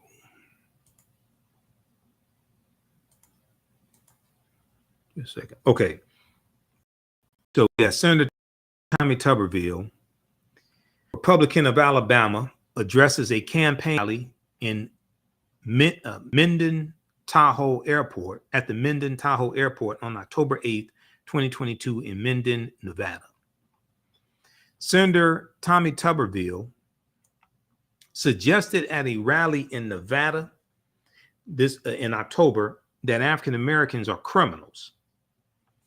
A day later in Arizona, dumbass Marjorie Taylor Greene, Republican of Georgia, appeared to refer to a specious conspiracy theory about immigrants that has been associated with white nationalists, baseless claim that at least 2 GOP candidates for the U.S. Senate have echoed.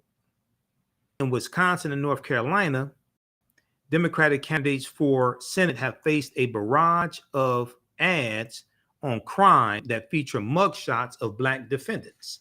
These are ads Republicans are running. Now,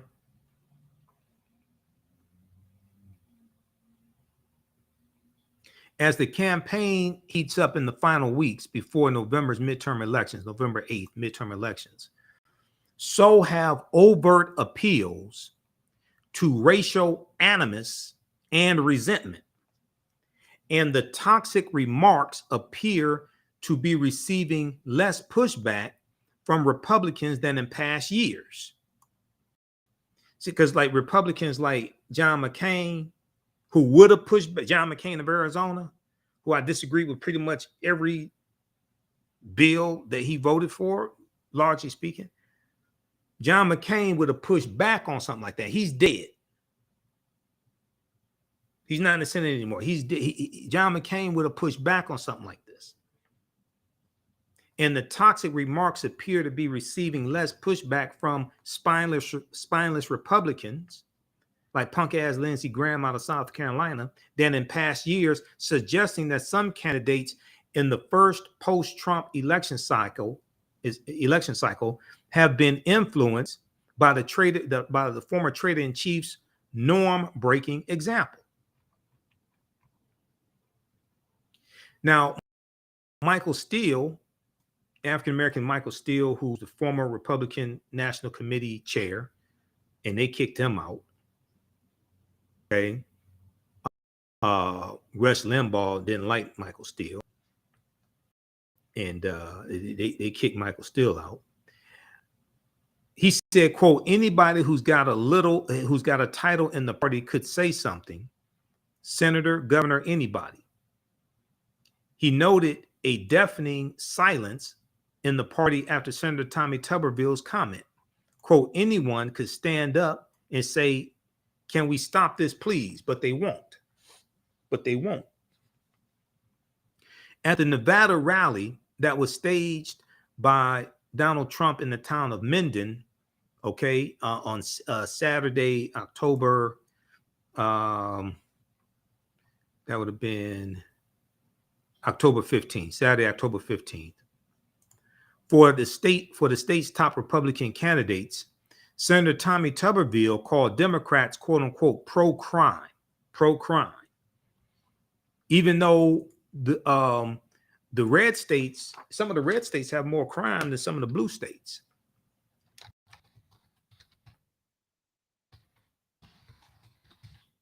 I'm going to pull up some information on that here just a second.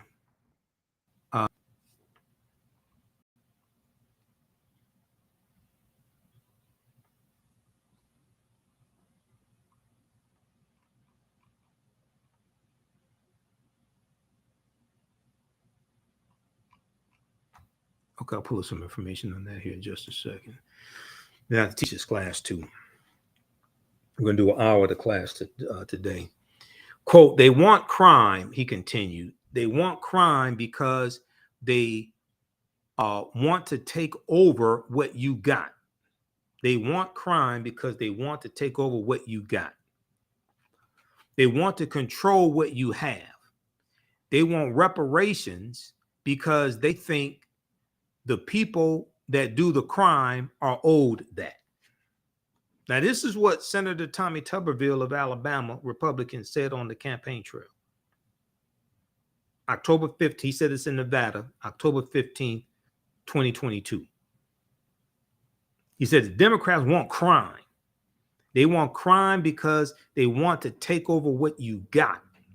They want to control what you have. They want reparations because they think the people that do the crime are owed that. Just so people understand, no Republicans in the House or the Senate support reparations, not even the black ones. Not Senator Tim Scott of South Carolina, not Burgess Owens of Utah, not Byron Donalds. Is it Byron Donalds or Brian? No, one of the dumbass out of Florida.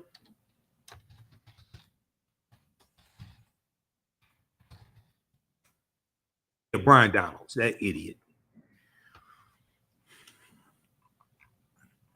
Is it hold on, which one?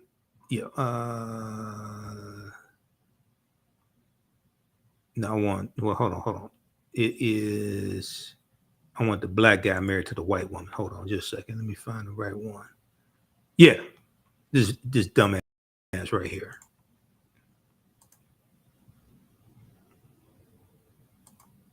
Go research this guy.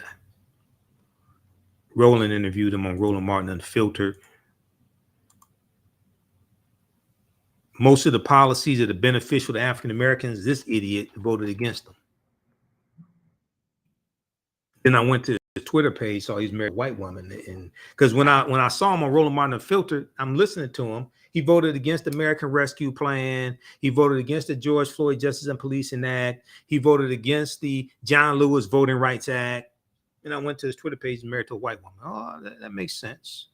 See, I can tell. I see why he's smiling. Protecting Florida's most important national resource, white supremacy. That's what he's protecting.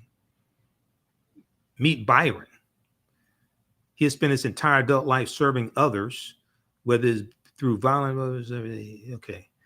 Now the question Byron needs to ask himself Byron Donalds, the question you and Burgess Owens and all these Negroes out here that are supporting these, the part of this white nationalist party and support these white supremacists, the question you need to ask yourself is what happens to you when you have outlived your usefulness to white supremacy? That's the question you really need to ask yourself. Ask Michael Steele, who is the African-American chair of the Republican Party. They pushed him out of the Republican, they pushed him out of the chairmanship. They pushed him out of this chairmanship. And Rush Limbaugh was a big adversary of Michael Steele. Ask Omarosa when they threw Omarosa out the White House. Ask Herman Cain. Ask Herman Cain. Herman Cain died of COVID. And Herman Cain was in the hospital. Donald Trump did not authorize Herman Cain to have the experimental COVID drug that Donald Trump took that saved his life. Herman Cain was a big Donald Trump ass kisser. He died of COVID. Okay. The question you need to ask yourself, and all of them, what happens when you have outlived your usefulness to white supremacy?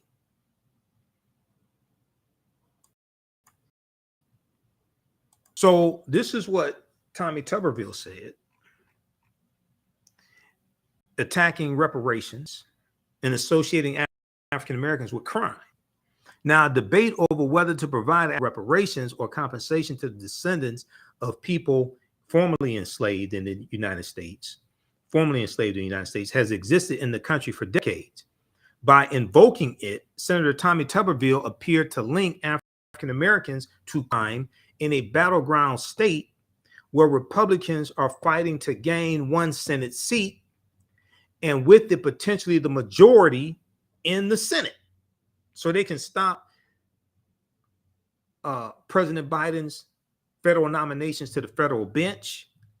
Okay, he's gotten like about 84 of his nominations to the federal bench. Federal judges confirm. They can stop his nomination. They can block his nominations to the U.S. Supreme Court. You won't be able to get bills passed in the Senate. It's going to be very hard because the Senate majority leader controls which bills come to the Senate floor for debate or for a vote. And if Mitch McConnell is Senate majority leader, he's going to shut down all this stuff, like he did when Republicans took control of the Senate in 2014. And for all the people who think, oh, Republicans are going to do a better job, yeah, that's right. See, Herman Cain was at the I talked about this when it happened. Herman Cain, there was a big Trump rally. It's a super spreader Trump rally. Herman Cain was there with a bunch of black Trump supporters, and they weren't wearing masks. Most of the people at that Trump rally, it was an indoor Trump rally, most of them weren't wearing masks. We don't know for certain that he got COVID from that super spreader event, but it's most likely that he did. We don't know what percent certainty got COVID from there, but it was shortly after that event that he came down with COVID. And he took a picture, and he had the picture on his Twitter page. I think it was Twitter, maybe also Facebook, but he had it on his Twitter page, taking pictures with the other African Americans there with their Trump hats on, all this stuff, not wearing masks. And he had information on his Twitter page mocking wearing masks. And he caught COVID and died from COVID. What happens when you have outlived your usefulness to white supremacy? And then when they had the Republican National Convention, it happened after he died. They didn't even mention his name. This was during the 2020 presidential election. They had the Republican National Convention. They televised it. Okay. It was on mainstream TV. They televised it. They didn't even mention his name. You know, like at the Grammys, they have like a section at a segment of the Grammys, like the entertainers and the music stars that they lost this year. Okay, and they play the music, and on the big screen they show their name and things like that, and their birth date and the date they died, and they have the scroll and they show the different one. They didn't do that for Herman.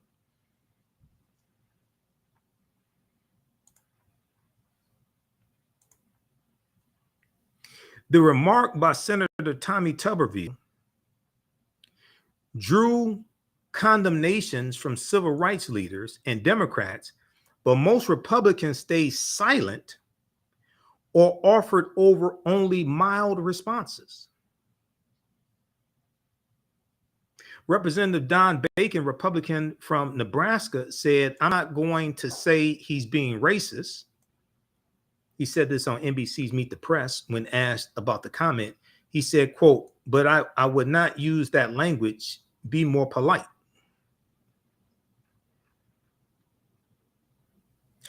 A spokesman for Senator Tommy Tuberville used to be a football coach. And just because he's a football coach doesn't mean he should be a U.S. senator. Just because he's a great football coach, does that mean he should fly a plane? It's like the analogy that President Obama just made about Herschel Walker is a good analogy. If you're going through an airport and you saw Herschel Walker, say, "Hey, that's Heisman Trophy winner Herschel Walker. Let's get him to fly the plane." Because I would ask, okay, does Herschel Walker have a pilot's license? Has he ever flown a plane before? I mean, sure, Herschel Walker may say, "Hey, I've never crashed a plane before." Well, you've never flown a plane before either, you dumbass. The racial invective, back to the Washington Post article, the racial invective has come at a time when Democrats are dealing with their own scandal in Los Angeles, where Democratic city council members and a labor leader were recorded making racist statements. Two of them resigned this week after Democrats, including President Biden, called on them to do so. Karine Jean-Pierre, White House press secretary, said, "Here's the difference between Democrats and MAGA Republicans. When a Democrat says something racist or anti-Semitic, we hold Democrats accountable. When a MAGA Republican says something racist or anti-Semitic, they are embraced by cheering crowds."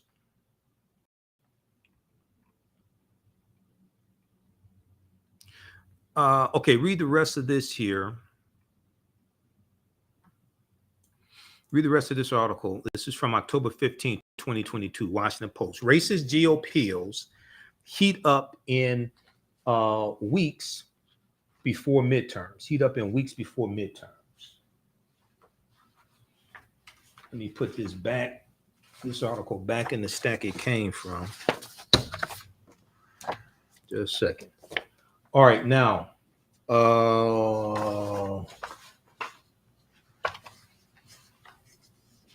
let's get this stack back right here. We got that. That's Vice. Oh, the last article.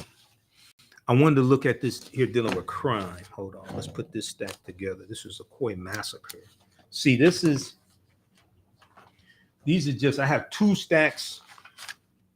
So I have two big stacks of articles. This is half of like one of the stacks of articles that's to my right. These are like all recent articles.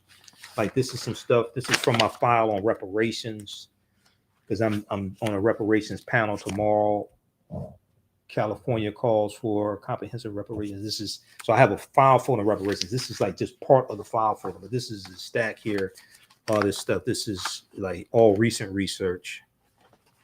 This is, I was pulling some information on criminal justice, like Biden signs executive order on policing 2 years after George Floyd's death, all this stuff. Okay, this is from CBS News, right? So, because I have a file on the Biden-Harris administration. So this is like half of the stack. Okay, and then I got two stacks on the desk next to me. And then I've got 1, 2, 3, 4 stacks of articles on the floor that are about 2 feet high, 1.5 feet, 2 feet high. So this piece right here, let me see. We've got, okay, I Googled it.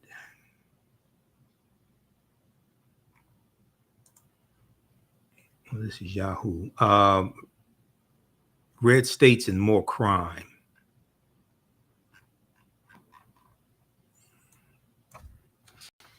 Let me pull this up. Hold on. So Republicans focusing on crime, that is a Southern strategy.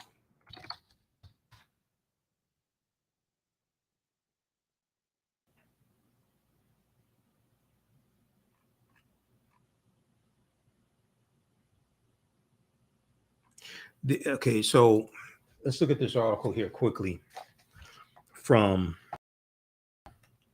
Yahoo News. This is from Chambersburg Public Opinion. Harvard. Let me see some of the Fox News. Where's the meat of the article? Okay, this article here. And I've seen some analysis on this topic, how crime is worse in Republican states than Democratic states. Do Republican or Democratic states have more crime? Do Republican or Democratic states have more crime? This is from June 15, 2022 by Bill Genlisberger. What is it? Genlisberger. So he says the Fox Network, Newsmax, and other right-wing propaganda machines have blamed Democrats for rising crime rates so often and for so long that many of us believe the narrative and have made it part of our knowledge base, except it is wrong. On the other hand, it is accurate that the murder rate in the U.S. has gone up at an alarming rate. On the other hand, despite the right-wing media narrative to the contrary, this is a problem that afflicts Republican-run cities and states more than Democratic states, okay? It is a problem that afflicts Republican-run cities and Republican-run states more than Democratic states. Now, that's contrary to the campaign ads that Republicans are running right now, using a Southern strategy and scaring white people of crime, scaring white people about crime, and really trying to scare them about African Americans and Latinos regarding crime. That's really what this is about. So the article goes on to say, in fact, in 2020, the per capita murder rates were 40% higher in states won by Donald Trump than those won by Joe Biden.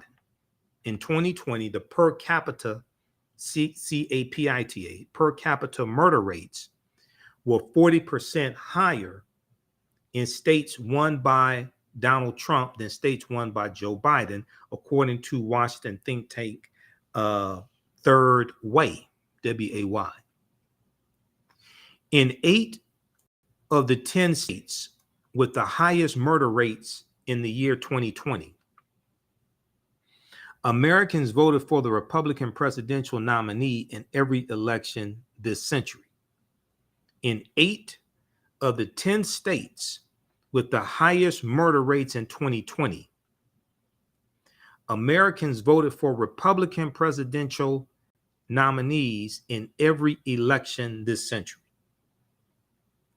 The problem is that reducing murder rates is not about pointing a finger at others, avoiding the problem by putting your head in the sand, but rather accepting responsibility for the problem and resolving it. Fox News continuously posts headlines claiming that all-time high murder rates are a Democratic problem because Democrats are soft on crime. As Fox News puts it, police reform is responsible for the rise in murder in Democratic strongholds like New York City, Los Angeles, California, Chicago, Baltimore, Philadelphia, and Minneapolis. But the devil is in the details. it turns out that murder rates are far higher in Donald Trump voting Republican states than Joe Biden voting Democratic states. It turns out that murder rates are far higher in Donald Trump voting Republican states than Joe Biden voting Democratic states. This is also true of Republican cities with Republican mayors, such as Jacksonville, Florida. Interestingly, the murder rate in Democratic Speaker Nancy Pelosi's San Francisco is half the murder rate of House Republican leader Kevin McCarthy's Bakersfield, California. And Bakersfield, California voted overwhelmingly for Donald Trump and also has a Republican mayor. Democrat Pelosi's district is half the murder rate of Republican Kevin McCarthy's district. Comparing murder rates for all 50 states clearly shows that the Republican narrative that Democrats are soft on crime begs to be debunked. The point is that Republican office holders and their supporters would seem to be doing a better job of blaming Democrats for crime than actually in reducing the crime rate. Okay, Republican office holders and their supporters it seems that they're actually doing a better job of blaming Democrats for crime than actually in reducing the crime rate. According to Fox News, murder rates are skyrocketing in New York and California and Illinois. Yet these three states are not even within the top 10 crime-ridden states. And you should note that of the 10 states with the highest murder rates, 8 of those 10 states voted for Donald Trump in 2020, and none have supported a Democrat for president since 1996. Okay? 8 of the 10 states with the highest murder rates in the country voted for Donald Trump in 2020, and none have supported a Democrat for president since 1996. These are the top 10 most crime-ridden states based on murders per 100,000 residents. That's per capita. So they're looking at per 100,000 residents. Okay, crimes per. So this is looking specifically at murders per 100,000 residents. Number 1 is Mississippi, 2 Louisiana, Kentucky is number 3, Alabama number 4, Missouri's number 5, South Carolina 6, New Mexico 7, Georgia is 8, Arkansas 9, Tennessee 10. Basically, all these are in the South.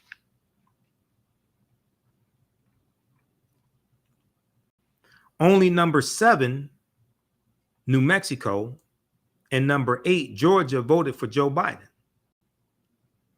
The remaining 8 states are solidly Republican states and voted for Donald Trump. Of states voting Democratic, New York, California, New Jersey, Pennsylvania, and Illinois are on par with the national crime average. Mississippi's murder rate is 4 times the murder rate of the state of New York and 2.5 times the murder rate of the state of California. That's looking at how many murders per 100,000 people in those states. Okay, it's not looking at the total number of murders. It's looking at per capita, how many murders per 100,000 people. Mississippi's murder rate per 100,000 people is 4 times greater than the murder rate in the state of New York and 2.5 times greater than the murder rate in the state of California.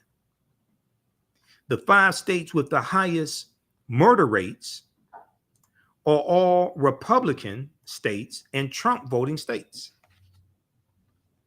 Read the rest of this article here. See, this is totally contrary to the ads that Republicans are running, talking about crime, and they don't have real policies to deal with the rising crime, especially in their Republican state. They don't have real policies to deal with that. They definitely don't have policies to deal with inflation. Republicans, they definitely don't have policies to deal with inflation.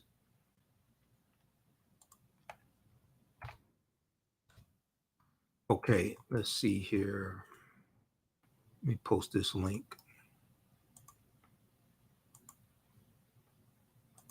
All right, how y'all like this type of information? Okay, who still needs to register for the online history classes I teach? We teach them normally Tuesdays, 7 p.m. to 9 p.m. Eastern Standard Time. We're going to teach a late class here. We're going to jump in for about a half hour, 45 minutes, and then we'll do some more this weekend. I'm flying to hold on, what is this?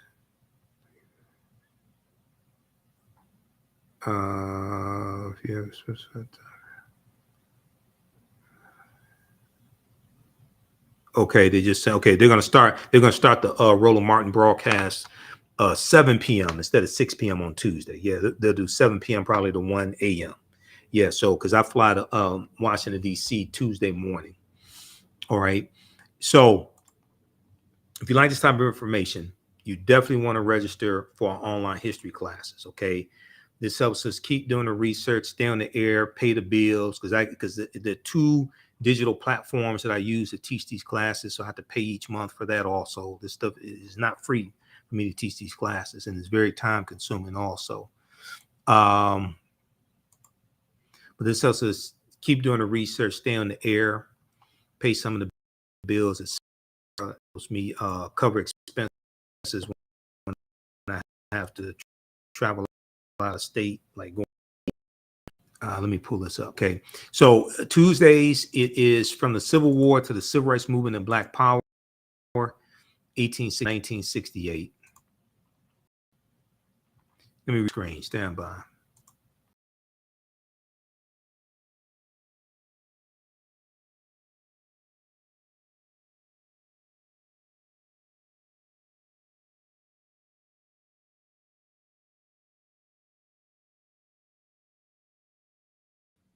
Okay, we should be back.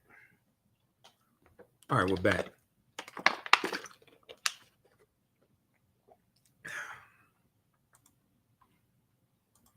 Okay, here's the link here to register for the classes. So Tuesdays, normally 7 p.m. to 9 p.m. Eastern Standard Time. I teach from the Civil War to the Civil Rights Movement and Black Power, 1865 to 1968. We're running late today, so I'm going to jump in and teach it Tuesday class as soon as I finish this broadcast. So right here, from the Civil War to the Civil Rights Movement and Black Power, 1865 to 1968. Class is on sale, $80, regularly $130. Click right here to register here. We do the sessions live. All the sessions are archived and recorded. You can go back and watch it anytime, even a year from now, 2 years from now. Then on Wednesdays, 7 p.m. to 9 p.m. Eastern Standard Time, I teach from the Civil War. I teach ancient Kemet, the Moors, and the Ma'afa, understanding the transatlantic slave trade, what they didn't teach you in school. And we deal with thousands of years of history and what leads up to the transatlantic slave trade taking place. Now, we were going to do, I was going to make these 8-week classes, but we're going to end up doing 10 weeks. Okay. All right, Cleo, we got your registration. So thanks for registering for the class, Cleo. And if you want to do the bundle pack, email me through the website, Cleo, and we'll get upgrade to the bundle at a discount. So this one here, we deal with the history. We deal with ancient Kemet, ancient Egypt. We do ancient. Deal with the history, some of the history of the Moors in Europe. We deal with what leads up to the transatlantic slave trade taking place. Also, you can register for both classes.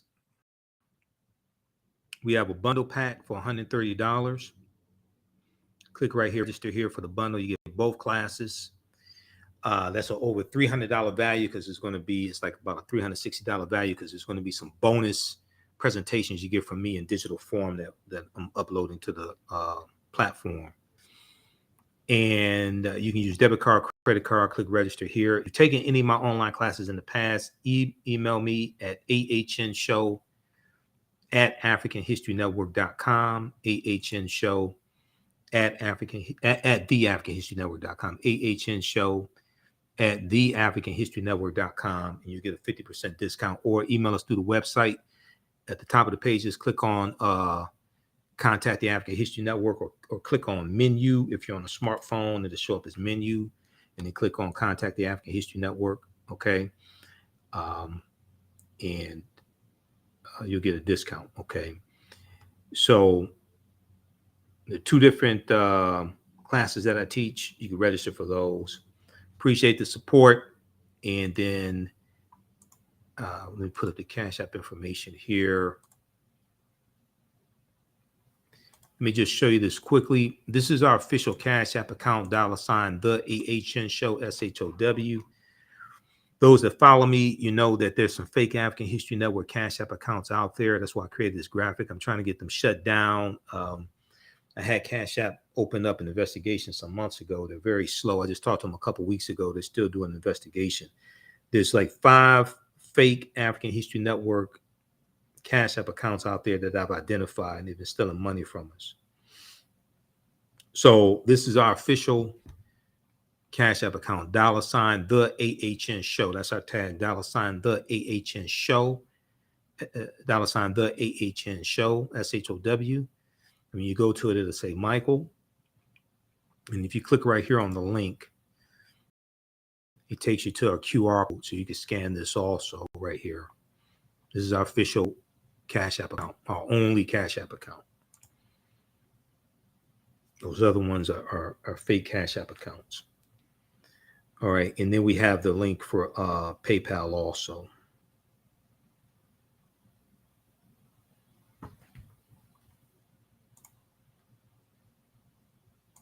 So let me post this here as well. Okay, so this is the link for the courses.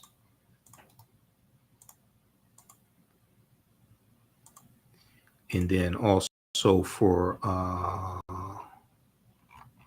PayPal and Cash App. Now let's see, if you saw the African History Network show on Sunday, October 30th, we talked about the Midwest Decarbonization Conference coming up. And I had Marnice Jackson on talking about the conference.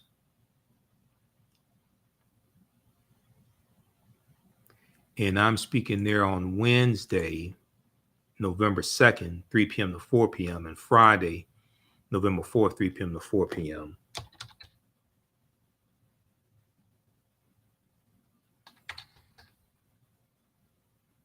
Pull this up. This is for the conference. And a lot of the panel I'm on, we're dealing with reparations and environmental justice. Okay. This is, let me post the link here. And I'm going to put a link on the website, on our website, the African History Network. I got to get that link up. It's been busy. I've been busy. 2022 Equity Summit. It's a 3-day summit, Wednesday, November 2nd. It's like 9 a.m. to 4 p.m. each day, Wednesday, November 2nd through Friday, November 4th, 2022. Okay. And this is a virtual conference, and it's free to register. The entire conference is free. Let me see here. We scroll down. Understanding narrative and numbers using historical data from Black Bottom Detroit gentrification case. This is the one of the panels I'm on, coming up at 3 p.m. Advancing reparations and building decarbonization. Advancing reparations and building decarbonization. So I'm on this panel. The session will offer attendees an understanding of reparations and how this concept can be applied to energy justice, how implicit bias shows up in environmental climate justice work, and how the potential for community ownership of clean energy. How can utilities repair for utility shutoffs, pipeline bursts, and poor air quality, facilitated by my niece Jackson. She's the co-director of the Midwest Building Decarbonization Coalition, created by Russell Rabb. So I'm one of the panelists. And then I'm speaking on Friday, or I'm on the panel on Friday also. So check this out. I'll post a link here. The website is Midwest Decarb, DE, Midwest DECARB, midwestdecarb.org/summit schedule. midwestdecarb.org/summit or /summit schedule, either one. And let me post a link here. Okay, so it's free to register, and you can watch, from around.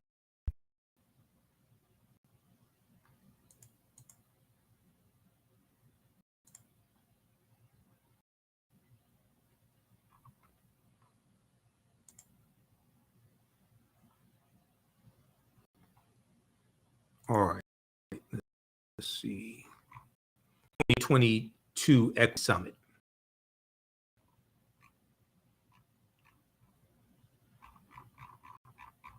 This is the, let's see here.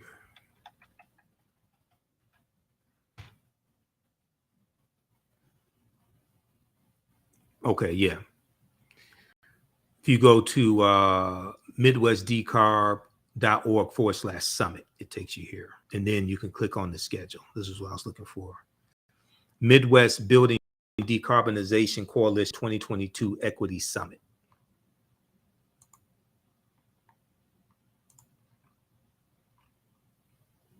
Wednesday, November 2nd through Friday, November 4th, 22. This year's theme centers around the second principle of Kwanzaa, Kujichagulia. We'll be exploring how we empower communities and collectively move forward in the building decarbonization movement. The 3-day summit will uplift multiple sessions on topics ranging from regulatory engagement to reparations and the land back movement. In an effort to make the summit more accessible, we will be hosting all of the sessions virtually on Zoom, and there will be no cost to attend.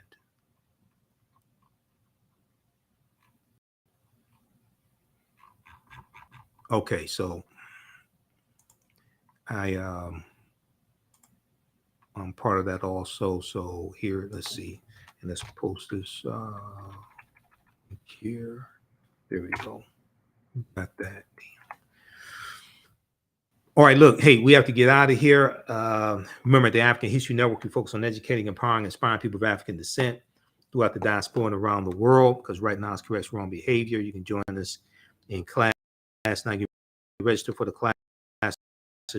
Then I teach another one Wednesday after the conference. So Wednesday also 7 p.m.